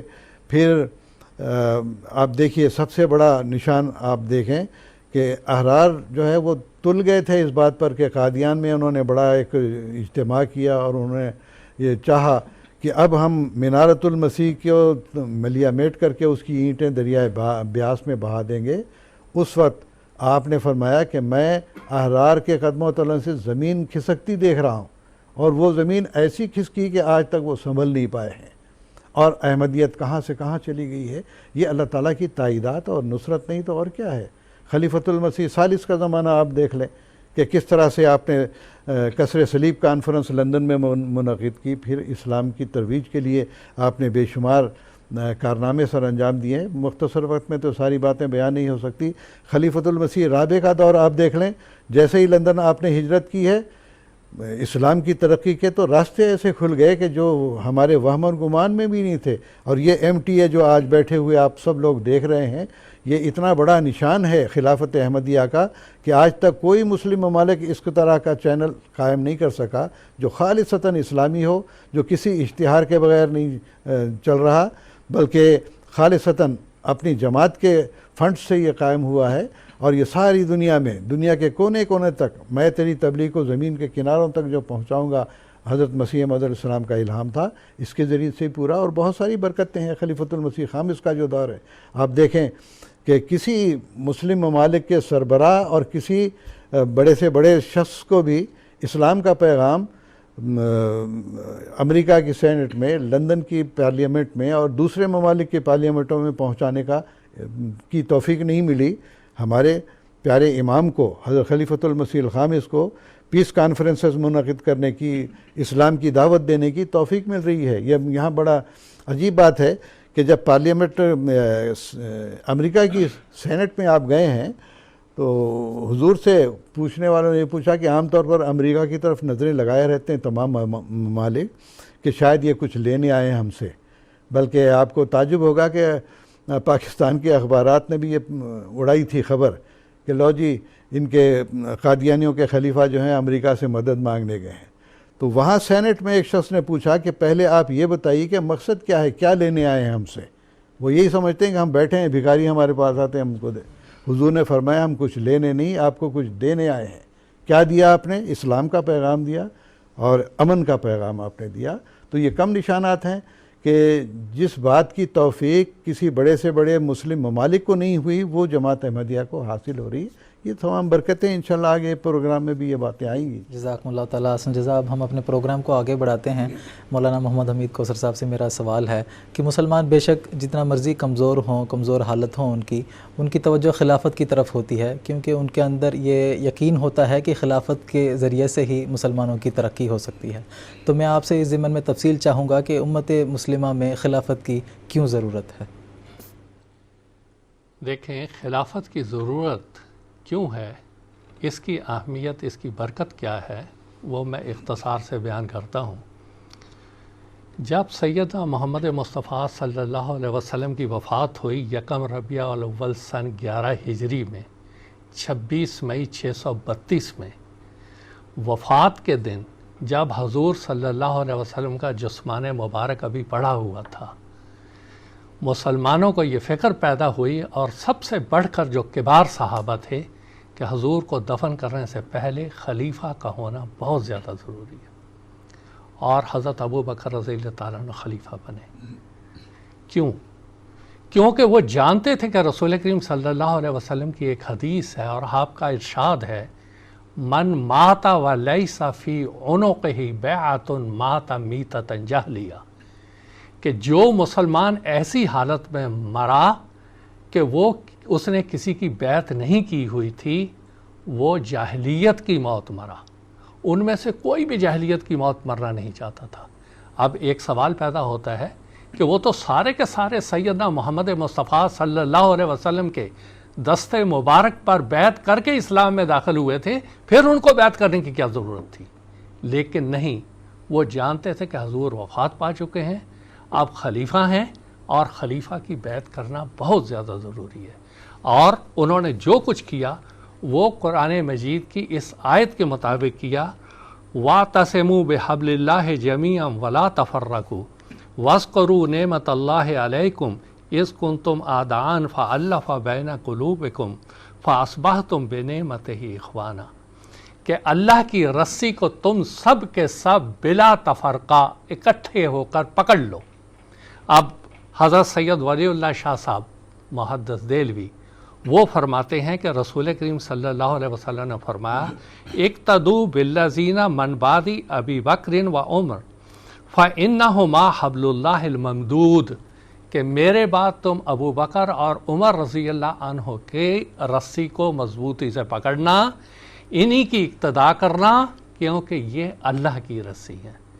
رسی کی بہت سی، حبل اللہ کی بہت سی تفسیریں ہو سکتی ہیں، لیکن ایک تفسیر یہ تھی کہ خلافت، اور خلافت کو پکڑنے کی ہی قرآن مجید نے یہاں نصیحت کی تھی کہ خلافت کو تم نے نہیں چھوڑنا، اور خلافت کے ساتھ تم رہو گے تو تم اخوانا، آپس میں بھائی بھائی رہو گے، یہی دلوں کو جوڑنا کا موجب ہے، اس کے علاوہ تم میں محبت پیدا نہیں ہو سکتی۔ اگلی آیت ہم لیتے ہیں کہ قرآن مجید میں جہاں کہیں سیدنا محمد مصطفیٰ صلی اللہ علیہ وسلم کو مخاطب کیا گیا ہے، آپ کو اللہ تعالیٰ، اور وہاں پر اگر حضور صلی اللہ علیہ وسلم کے بعد خلیفہ نہ ہو تو اس کام کو کون کرے گا؟ مثال کے طور پہ اللہ تعالیٰ فرماتا ہے، یا ایھا الذین آمنوا استجیبوا للہ وللرسول اذا دعاکم لما یحییکم، اے لوگو جو ایمان لائے ہو، اللہ اور رسول کی آواز پر لبیک کہا کرو جب وہ تمہیں بلائیں تاکہ وہ تمہیں زندہ کرے۔ کون زندہ کرے گا حضور صلی اللہ علیہ وسلم کے بعد؟ یحییکم کا فریضہ کون ادا کرے گا؟ اگر خلافت کی ضرورت نہیں اور خلیفہ نہیں تو یحییکم کون زندہ کرے گا؟ زندہ کرنے کے لیے بہرحال خلافت کی ضرورت ہے، اور جب وہ زندہ کرتے ہیں روحانی طور پر تو وہی ان کی برکت ہے۔ پھر اگلی آیت ہم لیتے ہیں، اللہ تعالیٰ قرآن مجید میں حضور صلی اللہ علیہ وسلم کو مخاطب کرتے ہوئے فرماتا ہے، وَشَاوِرْهُمْ فِي الْأَمْرِ فَإِذَا عَزَمْتَ فَتَوَكَّلْ عَلَى اللَّهِ، کہ اہم معاملات میں تو ان سے مشورہ کیا کر، لیکن جب تو کسی بارے میں عزم کر لے، فیصلہ کر لے، تو اللہ تعالیٰ پر توکل کیا کر۔ حضور صلی اللہ علیہ وسلم کی وفات کے بعد کون ہے جو مومنوں سے مشورہ کرے گا؟ کیا کوئی ملا؟ کیا کوئی مسجد کا مولوی؟ کیا کوئی علاقے کا مولوی؟ یہاں تو عالمی بیعت ہو رہی ہے، عالم اسلام کی بیعت ہو رہی ہے، ساری انسانیت کی بیعت ہو رہی ہے کہ ان سے مشورہ کرو، اور مشورے کے لیے بہرحال خلیفہ کی ضرورت ہے، اور یہی ایک خلیفہ کی سب سے بڑی برکت ہے۔ پھر اللہ تعالیٰ رسول کریم صلی اللہ علیہ وسلم کو مخاطب کرتے ہوئے فرماتا ہے، خذ من اموالہم صدقۃ وتطہرہم وتزکیہم بہا وصلی علیہم ان صلاتک سکن لہم، کہ اے تو ان کے مالوں میں سے صدقہ لے اور تو انہیں پاک کرے اور ان کے لیے دعائیں کیا کر، تیری دعائیں ان کے لیے باعث تسکین ہوتی ہیں۔ اب یہ دیکھیں، رسول کریم صلی اللہ علیہ وسلم کی یہ حکم تھا، آپ کی تو وفات ہو گئی، آپ کے بعد اب کوئی خلیفہ ہونا چاہیے جو صدقہ لے، کیونکہ کوئی اور صدقہ لے نہیں سکتا، زکوٰۃ لے، بیت المال کا نظام قائم کرے، وہ صرف اللہ کا رسول اور ان کے خلیفہ ہی کر سکتے ہیں، وہی مسلمانوں کا تزکیہ کر سکتے ہیں، اور سب سے بڑھ کر دعا۔ دیکھیں، آج جو مسلمان مزاروں پہ جا رہے ہیں اور دوسرے شرک میں مبتلا ہیں، کیونکہ ان کے لیے کوئی دعا کرنے والا نہیں ہے۔ یہ اللہ تعالیٰ کی ایک خاص برکت ہے جماعت احمدیہ کو، ایک بہت بڑی نعمت ہے کہ اللہ تعالیٰ نے ہمیں ایک خلیفہ عطا کیا ہے۔ جب کوئی مشکل یا مصیبت آتی ہے ہم ان کو دعا کے لیے لکھتے ہیں، اللہ تعالیٰ ان کی دعاؤں کو سنتا ہے اور وہ موجب تسکین ہوتی ہے ہمارے لیے۔ اب مثال کے طور پہ دیکھیں، پچھلے دنوں کشمیر میں سیلاب آیا، بڑا خطرناک سیلاب آیا، سینکڑوں لوگ بہہ گئے، موت کے شکار ہو گئے، مگر ہمارے افراد جماعت نے قادیان کی وساطت سے حضور کی خدمت میں لکھا اور وہاں بارہا کہا کہ اب ہم نے حضور کو لکھ دیا ہے، حضور ہمارے لیے دعا کریں گے اور انشاءاللہ تعالیٰ یہ تھم جائے گا۔ اور ایسا ہی ہوا، اللہ تعالیٰ نے افراد جماعت کو کسی بڑے نقصان سے بچا لیا۔ یہ ہے دعا اور اس کی تسکین۔ کون ہے مسلمانوں کے پاس آج جو دعا کرنے والا ہو؟ حضور نصرہ اللہ نصرا عزیزا نے ایک دفعہ فرمایا کہ میں اپنے تصور کی آنکھ سے سارے عالم احمدیت کو دیکھتا ہوں اور پھر میں ان کے لیے دعا کرتا ہوں۔ کون ہے عالم اسلام میں اس طرح دعا کرنے والا؟ قرآن مجید کی اس آیت کا مصداق کون ہے؟ کس کے اوپر آج یہ اطلاق پاتی ہے؟ یہ عالم اسلام باتیں تو بہت کرتا ہے، لیکن اس کا حقیقی مصداق اگر کوئی ہے تو وہ جماعت احمدیہ میں موجود خلیفۃ المسیح اید اللہ تعالیٰ بن عزیز ہیں، جو کل انسانیت کے لیے دعا کرتے ہیں، کل انسانیت کا بھلا چاہتے ہیں، اسی کے لیے دن رات سوچتے ہیں۔ اور قرآن مجید کی یہ آیت عصر حاضر میں خلیفۃ المسیح خامس اید اللہ تعالیٰ بن عزیز کے اوپر اطلاق پاتی ہے۔ اب اس سے آگے ایک اور بات، رسول کریم صلی اللہ علیہ وسلم حدیث کی دو باتیں کر کے بات آگے کرتے ہیں۔ حضور صلی اللہ علیہ وسلم نے فرمایا اذا کان ثلاثۃ فی سفر فیعمروا احدہم، کہ اگر تم 3 سفر کو نکلو تو ایک ان میں سے اپنا امیر بنا لیا کرو۔ اب رسول کریم صلی اللہ علیہ وسلم 3 کو تو امیر بنانے کے لیے کہہ رہے ہیں، اور یہ 1 ارب 30-40 کروڑ کی آبادی مسلمانوں کی، ان کا کوئی امیر نہ ہو تو یہ ترقیات کا سفر کہاں سے طے کریں گے؟ کیسے ممکن ہے؟ کیونکہ اسلام کا سفر وہ امیر کے ہی زیر سایہ ہوتا ہے، اس کے پیچھے ہوتا ہے۔ اب دیکھیں آپ کہ اس وقت مسلمانوں کی آبادی اگر سارے جو اندازے لگائے جاتے ہیں 1 ارب 30 یا 40 کروڑ کے بیچ میں ہے۔ ان کے پاس 67% جو آمد کے ذرائع ہیں وہ سب مسلمانوں کے پاس ہیں، لیکن آپ حیران ہوں گے کہ 45 سے 50% مسلمان آج خط فقر یعنی خط افلاس سے نیچے جی رہے ہیں، ان کو کھانے کے لیے روٹی نہیں ہے۔ تو نہ کوئی نظام، نہ ان تک کوئی بات پہنچے، یہ ان کی حالت ہے۔ اور پھر دیکھیں ایک بات بڑے ہی افسوس سے کہنی ہوتی ہے کہ 56 ملک ہیں، یہ ان کی ایک تنظیم ہے IOC، اور انہوں نے رابطہ عالم الاسلامی ایک بنایا ہوا ہے، 56 ملک ہیں، اور کون سا انہوں نے رابطہ کیا ہے خدا جانے۔ جتنے انہوں نے رابطے کیے اتنے یہ آگ میں جلتے چلے گئے۔ اور آج آپ دیکھ لیں جس دن سے حضرت مسیح موعود علیہ السلام نے کی بعثت کا اعلان ہوا ہے، ساری دنیا کی مصیبتیں عالم اسلام پر ہی پڑی ہوئی ہیں، ان مسلمانوں پہ پڑی ہوئی ہیں۔ آج پوری دنیا امن اور چین سے جی رہی ہے، یہی 56 ملک ایسے فسادوں میں پڑے ہوئے ہیں، ایسے جہنم کی آگ میں پڑے ہوئے ہیں کہ خدا کی پناہ۔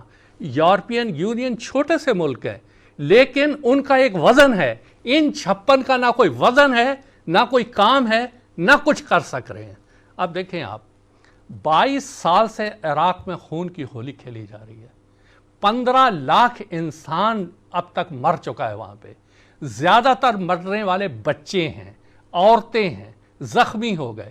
آگے سیریا کو لیں، وہاں پر ایک حکومت پہ قائم ہے، دوسرا اس کو حکومت سے ہٹانا چاہتا ہے، 1.5 لاکھ آدمی وہاں مر چکا ہوا ہے۔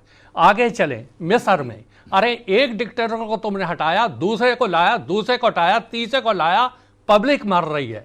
آگے چلیں لیبیا میں ایک ڈکٹیٹر کو ہٹایا، دوسری حکومت آئی، وہ تمہیں پسند نہیں، اب اور جنگ ہو رہی ہے، 15-20 ہزار وہاں مر گئے۔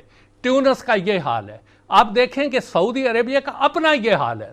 آج ان کو تھوڑی سی بیرونی طاقتوں کی مدد نہ ہو، شاید وہاں کے عوام ہی ان کو ختم کر دیں۔ یمن کی یہ حالت ہے، ہوتیین اور فلان، بحرین میں شیعہ سنی کا فساد ہے، عراق میں پھر انہوں نے 3 فساد کھڑے کر دیے، کردوں کا ایک طرف، سنیوں کا ایک طرف، شیعوں کا ایک طرف، لبنان میں بھی وہی حالت ہے۔ کس ملک کا نام لیا جائے؟ افغانستان لے لیں آپ، اور دوسرے ملک لے لیں، پاکستان لے لیں، یعنی تفصیل بتانے کا وقت نہیں، سارا عالم اسلام جل رہا ہے۔ یہ ہے رابطہ عالم الاسلامی، اور یہ ہے IOC، اور یہ ہے 56 ملک کچھ کرنے کے لیے تیار نہیں۔ ایک اگر آپ ان کی ساری سیاست گہرائی سے ان کی خبریں پڑھیں گے، ایسا لگتا ہے یہ کٹ پتلی ہیں بیرونی طاقتوں کے ہاتھ پہ، امریکہ کے ہاتھ میں، فلاں میں، وہ ان کو نچاتی ہیں، ریموٹ کنٹرول سے زیادہ چاہتی ہیں۔ کہاں اسلام؟ کون سا اسلام؟ کیسا اسلام؟ ایک جگہ بیٹھنے کے لیے تو تیار نہیں ہوتے۔ ایک طرف ایران کے حلیف ہیں، ایک طرف یہ ہیں، دوسرے 3 ہیں، امریکہ باہر سے آتا ہے، اب کیا ہے، داعش بن گئی ہے، خلافت اسلامیہ بن گئی ہے۔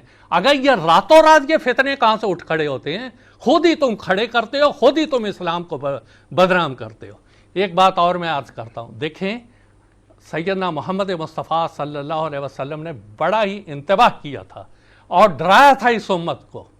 آپ نے فرمایا تھا انما الامام جنۃ یقاتل من ورائہ ویتقی بہ، کہ امام ایک ڈھال ہوتا ہے، اس کے پیچھے رہ کے لڑا جاتا ہے، اور وہی یتقی بہ، اسی کے ذریعے سے بچا جاتا ہے۔ اور تمہارے پاس تو ڈھال ہی نہیں، تم نے دجالی لڑائیوں سے بچنا کیسے ہے؟ تم نے یاجوج ماجوج کی سازشوں سے بچنا کیسے ہے؟ کوئی آدمی آج تک ڈھال کے بغیر کبھی جنگ میں گیا ہے؟ یہ کون سی باتیں کر رہے ہیں کہ 1 ارب 30 کروڑ انسان اور کوئی ڈھال نہیں ان کی، اس کے پیچھے رہ کے یہ کر کیا سکتے ہیں؟ اب ایک اور بات، برکت کی بات بتاتا ہوں، ابھی سوال بھی ہوا۔ 1974 میں یہی رابطہ عالم الاسلامی مکہ میں بیٹھ کے دارالندوہ کی طرح ایک فیصلہ کرتا ہے۔ اپریل کا مہینہ تھا، یہ سارے وہاں اکٹھے تھے، اور یہ فیصلہ ہوا کہ جماعت احمدیہ، نام انہوں نے قادیانیت رکھا، کہ قادیانیت کو ہر طرح سے اس کی ترقی کو روکنے کا فیصلہ کیا جاتا ہے، ہر تنظیم اس کے لیے کام کرے، ہر ملک اس کے لیے کام کرے۔ آج ہم سن 2014 میں ہیں، 40 سال ہو گئے، ایک ایک سال کا میں یہاں پر تفصیل دے سکتا ہوں۔ کیا یہ جماعت احمدیہ کی ترقی روکنے میں کامیاب ہوئے کہ یا اپنے ٹکڑے کرا بیٹھے؟ ان 40 سال میں 10-12 ٹکڑے یہ خود کیے انہوں نے، اور ان کا ایسا برا حشر ہوا کہ خدا کی پناہ۔ اور جماعت احمدیہ جہاں آج سے 40 سال پہلے تھی 1974 میں، آج دیکھ لیں ابھی آپ نے بتایا 206 ملکوں میں پہنچ گئی، تو ان کی حیثیت کیا ہے؟ کیا کریں گے یہ لوگ؟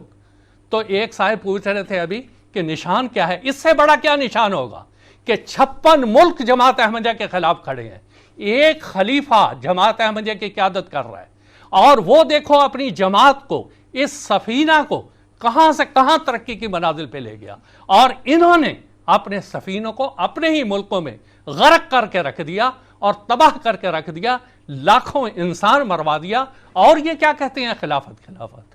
تو سب سے پہلے میرے بھائیوں کو میں نصیحت کروں گا کہ یہ بات سوچیں۔ ایک اور بات جو میں یہاں کہنا چاہتا ہوں بڑے درد کے ساتھ، وہ یہ کہ دیکھیں شاید کسی کے دل میں یہ سوال ہو، کوئی سوال بھی ابھی لکھا آ رہا تھا کہ جماعت احمدیہ تو خود کمزور ہے، خود جماعت احمدیہ کمزور ہے، یہ عالم اسلام کی کیا مدد کرے گی؟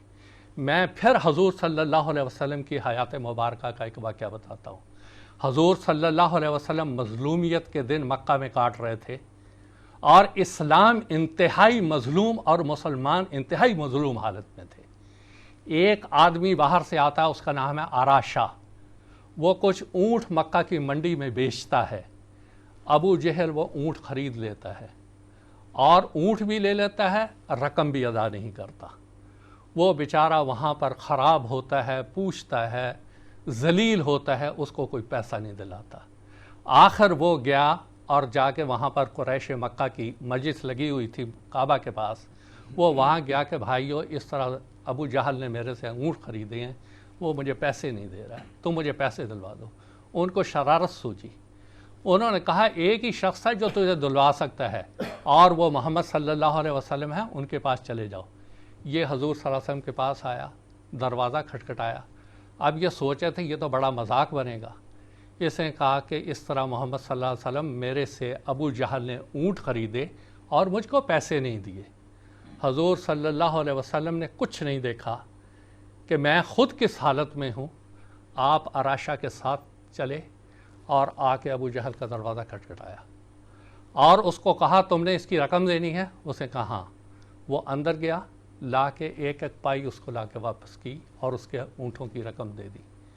اب جب ابو جہل آیا مجلس میں تو مجلس والوں نے پوچھا ہم نے تو آدمی بھیجا تھا تیرے پاس تاکہ تو اس کو ذلیل و رسوا کرے، تو نے اس کو پیسے کیوں دے دیے؟ کہنے لگے پیسے اس لیے دے دیے کہ جب محمد صلی اللہ علیہ وسلم نے میرا دروازہ کھٹکھٹایا اور میں نے دروازہ کھولا تو میں نے دیکھا ایک مست اونٹ حضور صلی اللہ علیہ وسلم کے پیچھے کھڑا ہے، اگر میں نے ذرا بھی انکار کیا تو ابھی وہ مجھ پہ حملہ کر کے مجھے ختم کر دے گا۔ اس حوالے سے میں کہتا ہوں آپ جماعت احمدیہ کی مظلومیت کو اس وقت نہ دیکھیں، آپ اس شخص کو دیکھیں جو اس وقت محمد مصطفیٰ صلی اللہ علیہ وسلم کی بعثت ثانیہ کے مظہر حضرت مرزا غلام احمد صاحب قادیانی کا خلیفۃ المسیح خامس ہے۔ اگر آج بھی امت مسلمہ جا کے ان کا دروازہ کھٹکھٹائے گی تو اللہ تعالیٰ آج بھی ویسے ہی تائید ان کی کرے گی جیسی کہ اراشا کے ساتھ محمد مصطفیٰ صلی اللہ علیہ وسلم کی تائید کی گئی تھی۔ ان کو چاہیے کہ اگر آج یہ بچنا چاہتے ہیں اس ڈھال کے پاس جائیں، انما الامام جنت ان کے پاس جائیں، جیسے اراشا گیا ویسے جائیں، آج اللہ تعالیٰ ان کو ان مصائب سے نکال لے گا۔ اگر اس کے علاوہ یہ سوچتے ہیں کہ کسی اور طریق سے یہ نکل جائیں گے تو یہ ان کی خام خیالی ہے، کبھی بھی یہ کامیاب نہیں ہو سکتے ہیں۔ اور خلافت ہی یہ ایک ایسی چیز ہے جہاں ان کو پناہ مل سکتی ہے۔ اور آج بڑے درد سے اس وقت بہت سے ہمارے غیر جماعت بھی یہ باتیں سن رہے ہوتے ہیں، ان کو ہم کہتے ہیں آؤ خلافت کے پاس آؤ، کیونکہ حدیث دوبارہ میں پڑھ دیتا ہوں، حضور نے فرمایا من ماتا و لیس فی عنقہ بیعۃ مات میتۃ الجاہلیہ، جو ایسی حالت میں مرا کہ وہ کسی کی اس نے بیعت نہیں کی ہوئی تھی وہ جاہلیت کی موت مرتا ہے۔ آج آپ کے لیے یہ دروازہ کھلا ہوا ہے، آئیے خلافت کی بیعت کیجئے اور جاہلیت کی موت مرنے سے بچیے، اور یہی وہ خلافت ہے۔ اور ایک ابھی جو پہلے ایک سوال ہوا تھا اس کے جواب میں تھوڑی سی بات کر کے ختم کرتا ہوں۔ دیکھیں حضور صلی اللہ علیہ وسلم نے مسلمانوں کے سارے حالات بیان کر دیے اور آخر پہ حضور نے فرمایا تھا ثم تکون الخلافت علی منہاج النبوۃ، کہ پھر خلافت قائم ہوگی جو نبوت کے طریق پہ قائم ہوگی، اس کے بعد کوئی خلافت قائم نہیں ہونی ہے۔ حضور نے کوئی پیش گوئی نہیں کی کہ اس کے بعد بھی کوئی اور بغدادی اور کسی یمنی اور عراقی کی نبوت قائم ہو جائے گی یا اس کی خلافت قائم ہوگی۔ حضور ثم سکتا، اس کے بعد حضور خاموش ہو گئے تھے۔ تو حقیقی خلافت یہی ہے، اسی کی طرف آئیں۔ ایک مثال ہے نیم حکیم خطرہ جان، یہ لوگ حقیقی خلافت سے منہ موڑ کے ادھر ادھر جاتے ہیں اور جا کے اپنے آپ کو تباہ و برباد کریں گے، جیسے نیم حکیم کے پاس جا کے تباہ و برباد کرتے ہیں۔ لیکن حقیقی ڈاکٹر کے پاس آئیں جو ان کا روحانی علاج کرے گا اور انشاءاللہ ان کو شفا ہوگی۔ جزاکم اللہ تعالیٰ حسن جزا۔ کچھ ٹیلی فون کالرز ہیں، وقت کی رعایت کے ساتھ ان سے بھی بات کرنے کی کوشش کرتے ہیں۔ مکرم عارف الزمان صاحب ہیں بنگلہ دیش سے، اس وقت ہمارے ساتھ ٹیلی فون لائن پر موجود ہیں، ان سے بات کرتے ہیں۔ السلام علیکم ورحمۃ اللہ عارف صاحب۔ وعلیکم السلام ورحمۃ اللہ۔ جی جناب۔ میرا سوال چھوٹا ہے، جب حضرت مسیح علیہ السلام کا کتاب الوصیت میں ہے دوسری قدرت دیکھنا تمہارے لیے ضرورت ہے، اس کے باوجود بھی لاہوری جماعت نے اس کو نہیں پتا تھا، یہ میں نے حمید کوثر صاحب کو لے پوچھتا ہوں۔ ٹھیک ہے جناب، مولانا کوثر صاحب سے درخواست کروں گا۔ بات یہ ہے کہ لاہوری جماعت کو اچھی طرح سے پتا تھا، لیکن یہاں پر جو علیحدگی ہوئی وہ کسی اصول کی بنا پر نہیں تھی، اگر آپ اس کی گہرائی میں جا کے دیکھیں گے ضد کی بنا پر تھی۔ یہ جو دوسری قدرت کی بات یہ عارف الزمان صاحب کر رہے ہیں بنگلہ دیش سے، بات یہ ہے دوسری قدرت کی ابتدا تو خود لاہوریوں نے تسلیم کی۔ 27 مئی کو یہ سارے کے سارے انجمن کے معتمدین میں سے تھے اور انہوں نے باقاعدہ فیصلہ کیا اور خلیفۃ المسیح اول رضی اللہ تعالیٰ عنہ کے ہاتھ پہ بیعت کی. 6 سال تو ان کو قدرت ثانیہ نظر آئی اور باقاعدہ خلیفۃ المسیح اول کی بیعت میں شامل رہے. یہ الگ بات ہے اندرونی طور پہ سازشیں بھی کرتے رہے. تو بات یہ ہے کہ 6 سال تو قدرت ثانیہ مانتے رہے اور 7ویں سال میں کون سی نئی قدرت نظر آ گئی ان کو. سوچنے کی بات ہے کہ آخر 14 مارچ 1914 کو کون سا راز ان کے اوپر کھل گیا نیا. تو بات یہ ہے یہ ساری کی ساری اپنی اندرونی اغراض تھیں جس کی بنا پر یہ لوگ قادیان چھوڑ کے چلے گئے اور پھر انہوں نے اپنے عقائد میں بھی تبدیلی کی, سب کچھ تبدیلی کی. ورنہ 6 سال کا عرصہ وہ ایک مہر ہے ان کے اوپر جو لگ گئی ہوئی ہے کہ قدرت ثانیہ کو تم نے بھی تسلیم کیا اور تم بھی اس بات میں رہے اور اس وقت تم بھی انجمن میں رہے, تم بھی خلیفۃ المسیح اول کے پیچھے نمازیں پڑھتے رہے. تو اب کس بات کا انکار. جزاکم اللہ تعالیٰ. میں ایک بات جی یہ اضافہ کرنا چاہوں گا کہ دراصل اللہ تعالیٰ کا اس سے یہ منشا معلوم ہوتا ہے کہ یہ لاہوری گروپ الگ ہو گیا. انہوں نے جا کر یہ سمجھا کہ ہم عام مسلمانوں کے اعتقادات کے مطابق, ان کے عقائد کے مطابق ہی جو ہے ہم تبلیغ اسلام کریں گے تو ہمیں اکثریت حاصل ہو جائے گی اور کامیابی ملے گی. چنانچہ نبوت مسیح موعود علیہ السلام سے بھی انکار کر دیا, خلافت سے بھی انکار کر دیا اور بہت سارے عقائد میں تبدیلی بھی کی. لیکن حشر کیا ہوا, اللہ تعالیٰ دکھانا چاہتا تھا کہ تم نے جو راہ اختیار کی ہے وہ ترقی کی نہیں بلکہ تنزل کی راہ ہے, اور اللہ تعالیٰ نے آہستہ آہستہ ان کو سمیٹ کے رکھ دیا. اور جماعت احمدیہ دیکھیے کہاں چلی گئی. 206 ممالک میں اللہ تعالیٰ کے فضل سے مضبوط مشن قائم ہے اور اکثریت لاکھوں نہیں بلکہ 1 کروڑ کے سے بھی زیادہ انسان جو ہے وہ روزانہ آپ دیکھیں گے. ابھی جلسہ سالانہ برطانیہ کے بعد حضور نے یہ اعلان فرمایا کہ 5,55,000 لوگوں نے سال بھر میں بیعت کی ہے. تو گویا کہ ہر سال لاکھوں افراد جماعت احمدیہ میں شامل ہو رہے ہیں. اور ادھر آپ دیکھیں گے جنہوں نے لاہوری گروپ اختیار کیا تھا آہستہ آہستہ, جس کو کہتے ہیں ترقی معکوس, پیچھے الٹے پاؤں پھیرتے چلے جاتے ہیں اور بالکل سمٹ کے رہ گئے. جی جزاکم اللہ تعالیٰ احسن الجزا. مکرم ناصر احمد خان صاحب ہیں حیدرآباد انڈیا سے, اس وقت ہمارے ساتھ ٹیلی فون لائن پر موجود ہیں. السلام علیکم ورحمۃ اللہ ناصر صاحب. وعلیکم السلام ورحمۃ اللہ وبرکاتہ. جناب خیریت سے مول صاحب؟ اللہ کا فضل الحمدللہ. اپنا سوال پیش کریں. مولوی صاحب, خاکسار نے جماعت احمدیہ کے یہ سنا ہے کہ جماعت احمدیہ میں بہت سارے فرقے ہیں, تو خاکسار کا یہ سوال ہے مولوی صاحب کہ جماعت احمدیہ میں خلافت کی موجودگی کے باوجود کتنے فرقے ہیں اور اس کی حقیقت کیا ہے, اور وہ سارے فرقے حضرت مرزا غلام احمد قادیانی علیہ السلام کو کیا مانتے ہیں؟ جزاکم اللہ جناب, شکریہ. مولانا کوثر صاحب سے درخواست. بات یہ ہے کہ صاف سیدھا جواب, کیونکہ 2 منٹ رہ گئے ہیں. جماعت احمدیہ میں کوئی فرقہ نہیں, ایک ہی فرقہ ہے جماعت احمدیہ. ابھی جیسا کہ ذکر ہوا یہ بات بالکل درست ہے کہ 14 مارچ 1914 کو جس وقت خلافت ثانیہ کا انتخاب ہوا, کچھ لوگ جماعت سے الگ ہو گئے. انہوں نے جا کے انجمن اشاعت اسلام لاہور یا کوئی بھی جماعت بنائی ایک. لیکن جو اصل خلافت سے منسلک تھی, جو قدرت ثانیہ کو پکڑنے والی تھی, وَاعْتَصِمُوا بِحَبْلِ اللَّهِ جَمِيعًا کے مطابق تھی, وہ اصل جماعت احمدیہ ہے جس کے اس وقت خلیفہ حضرت مرزا مسرور احمد صاحب اید اللہ تعالیٰ بحسن عزیز ہیں. اس کے علاوہ جماعت احمدیہ کا نہ کوئی فرقہ ہے, نہ پتہ نہیں انہوں نے کہاں سے کیا سن لیا ہے. لیکن میرے بھائی یہ ساری باتیں غلط ہیں. جو حقیقت ہے وہ میں نے بتا دی. ہاں یہ بات بھی بالکل درست ہے کہ ہو سکتا ہے کہ بعض ناموں سے بعض لوگوں نے کچھ بنایا ہوا ہو, وہ سارا جماعت احمدیہ کو بدنام کرنے کے لیے ہے. حقیقت وہی ہے جو کہ حضرت مرزا مسرور احمد صاحب اید اللہ تعالیٰ بحسن عزیز کی خلافت پر ایمان رکھتا ہے, آپ کی بیعت میں شامل ہے.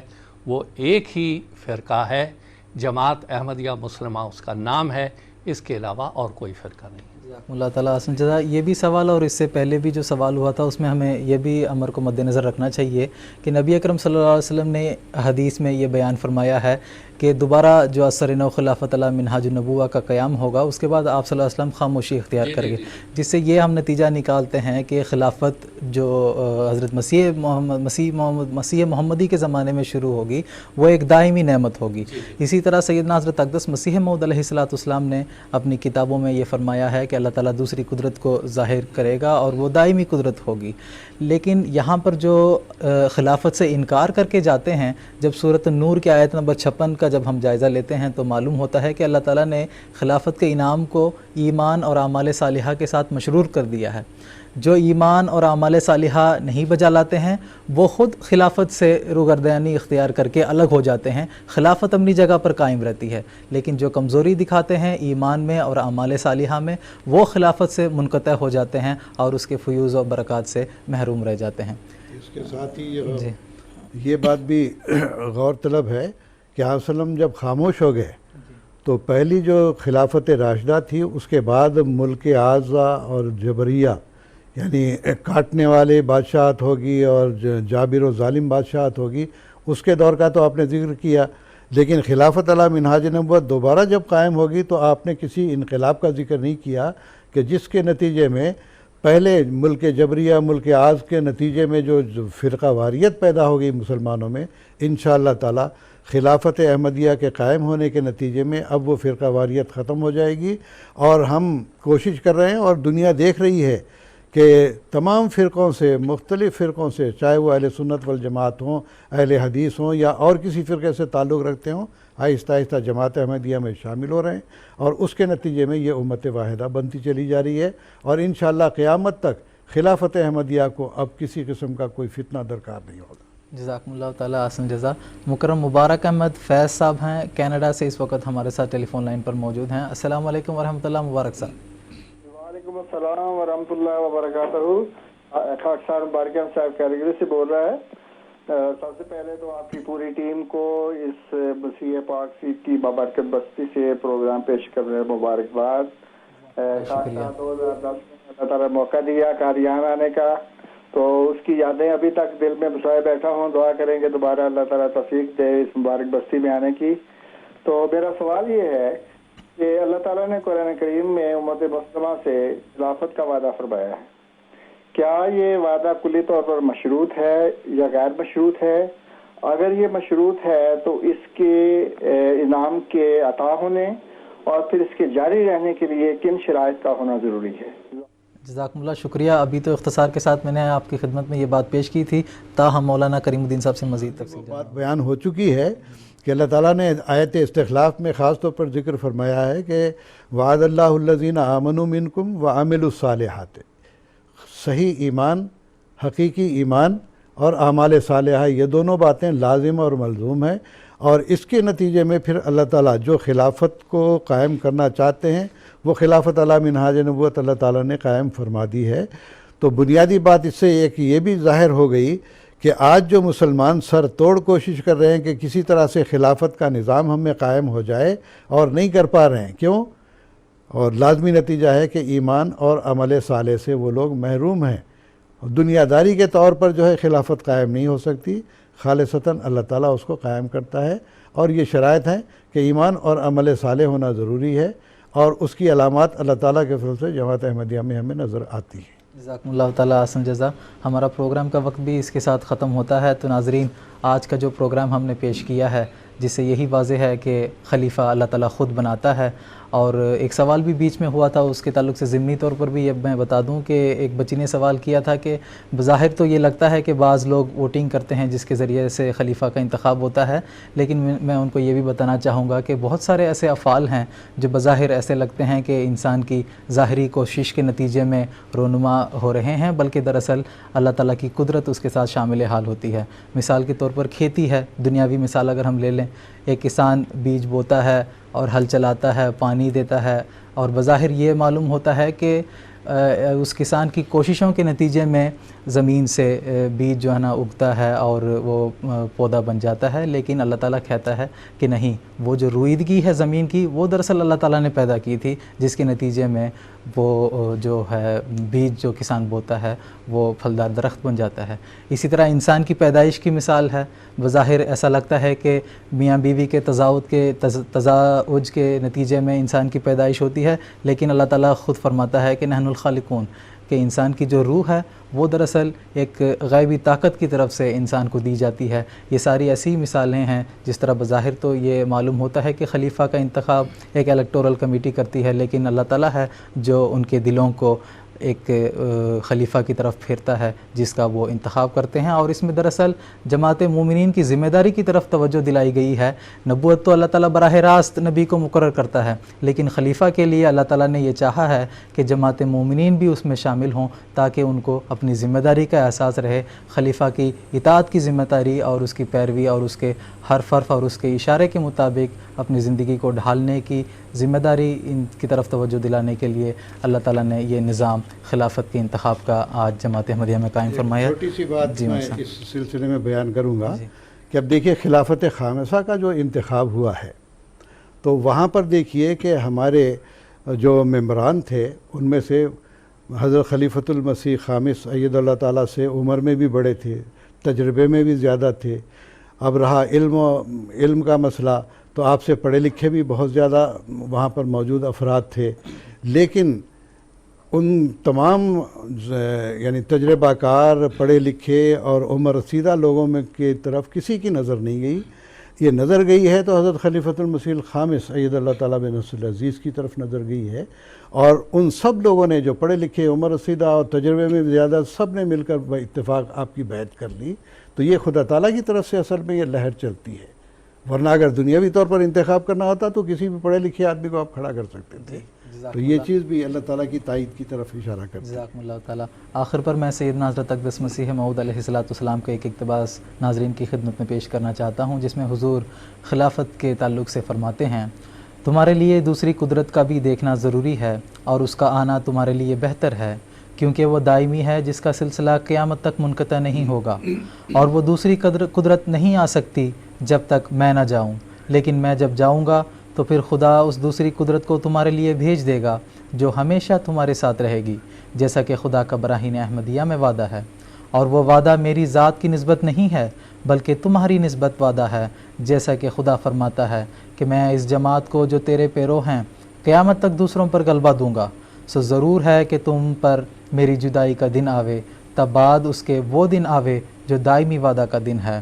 وہ ہمارا خدا وعدوں کا سچا اور وفادار اور صادق خدا ہے، وہ سب کچھ تمہیں دکھلائے گا جس کا اس نے وعدہ فرمایا ہے، اگرچہ یہ دن دنیا کے آخر دن ہیں اور بہت بلائیں ہیں جن کے نزول کا وقت ہے، پر ضرور ہے کہ یہ دنیا قائم رہے جب تک وہ تمام باتیں پوری نہ ہو جائیں جن کی خدا نے خبر دی۔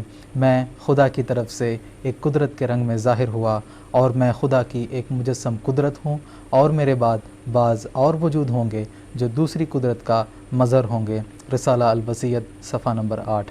ناظرین کرام، اس کے ساتھ آج کا ہمارا یہ پروگرام ختم ہوتا ہے۔ ہمارا اگلا ایپیسوڈ مرخہ 8 نومبر 2014 ہفتے کے روز GMT کے مطابق سحر کے 4 بجے اور انڈین ٹائم کے مطابق رات کے 9:30 بجے قادیان دارالعمان سے لائیو نشر کیا جائے گا۔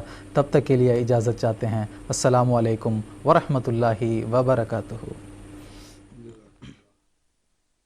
آؤ لوگوں کہ یہی نور خدا پاؤ گے، لو تمہیں طور تسلی کا بتایا ہم نے۔ آؤ لوگوں کہ یہی نور خدا پاؤ گے، لو تمہیں طور تسلی کا بتایا ہم نے، لو تمہیں طور تسلی کا بتایا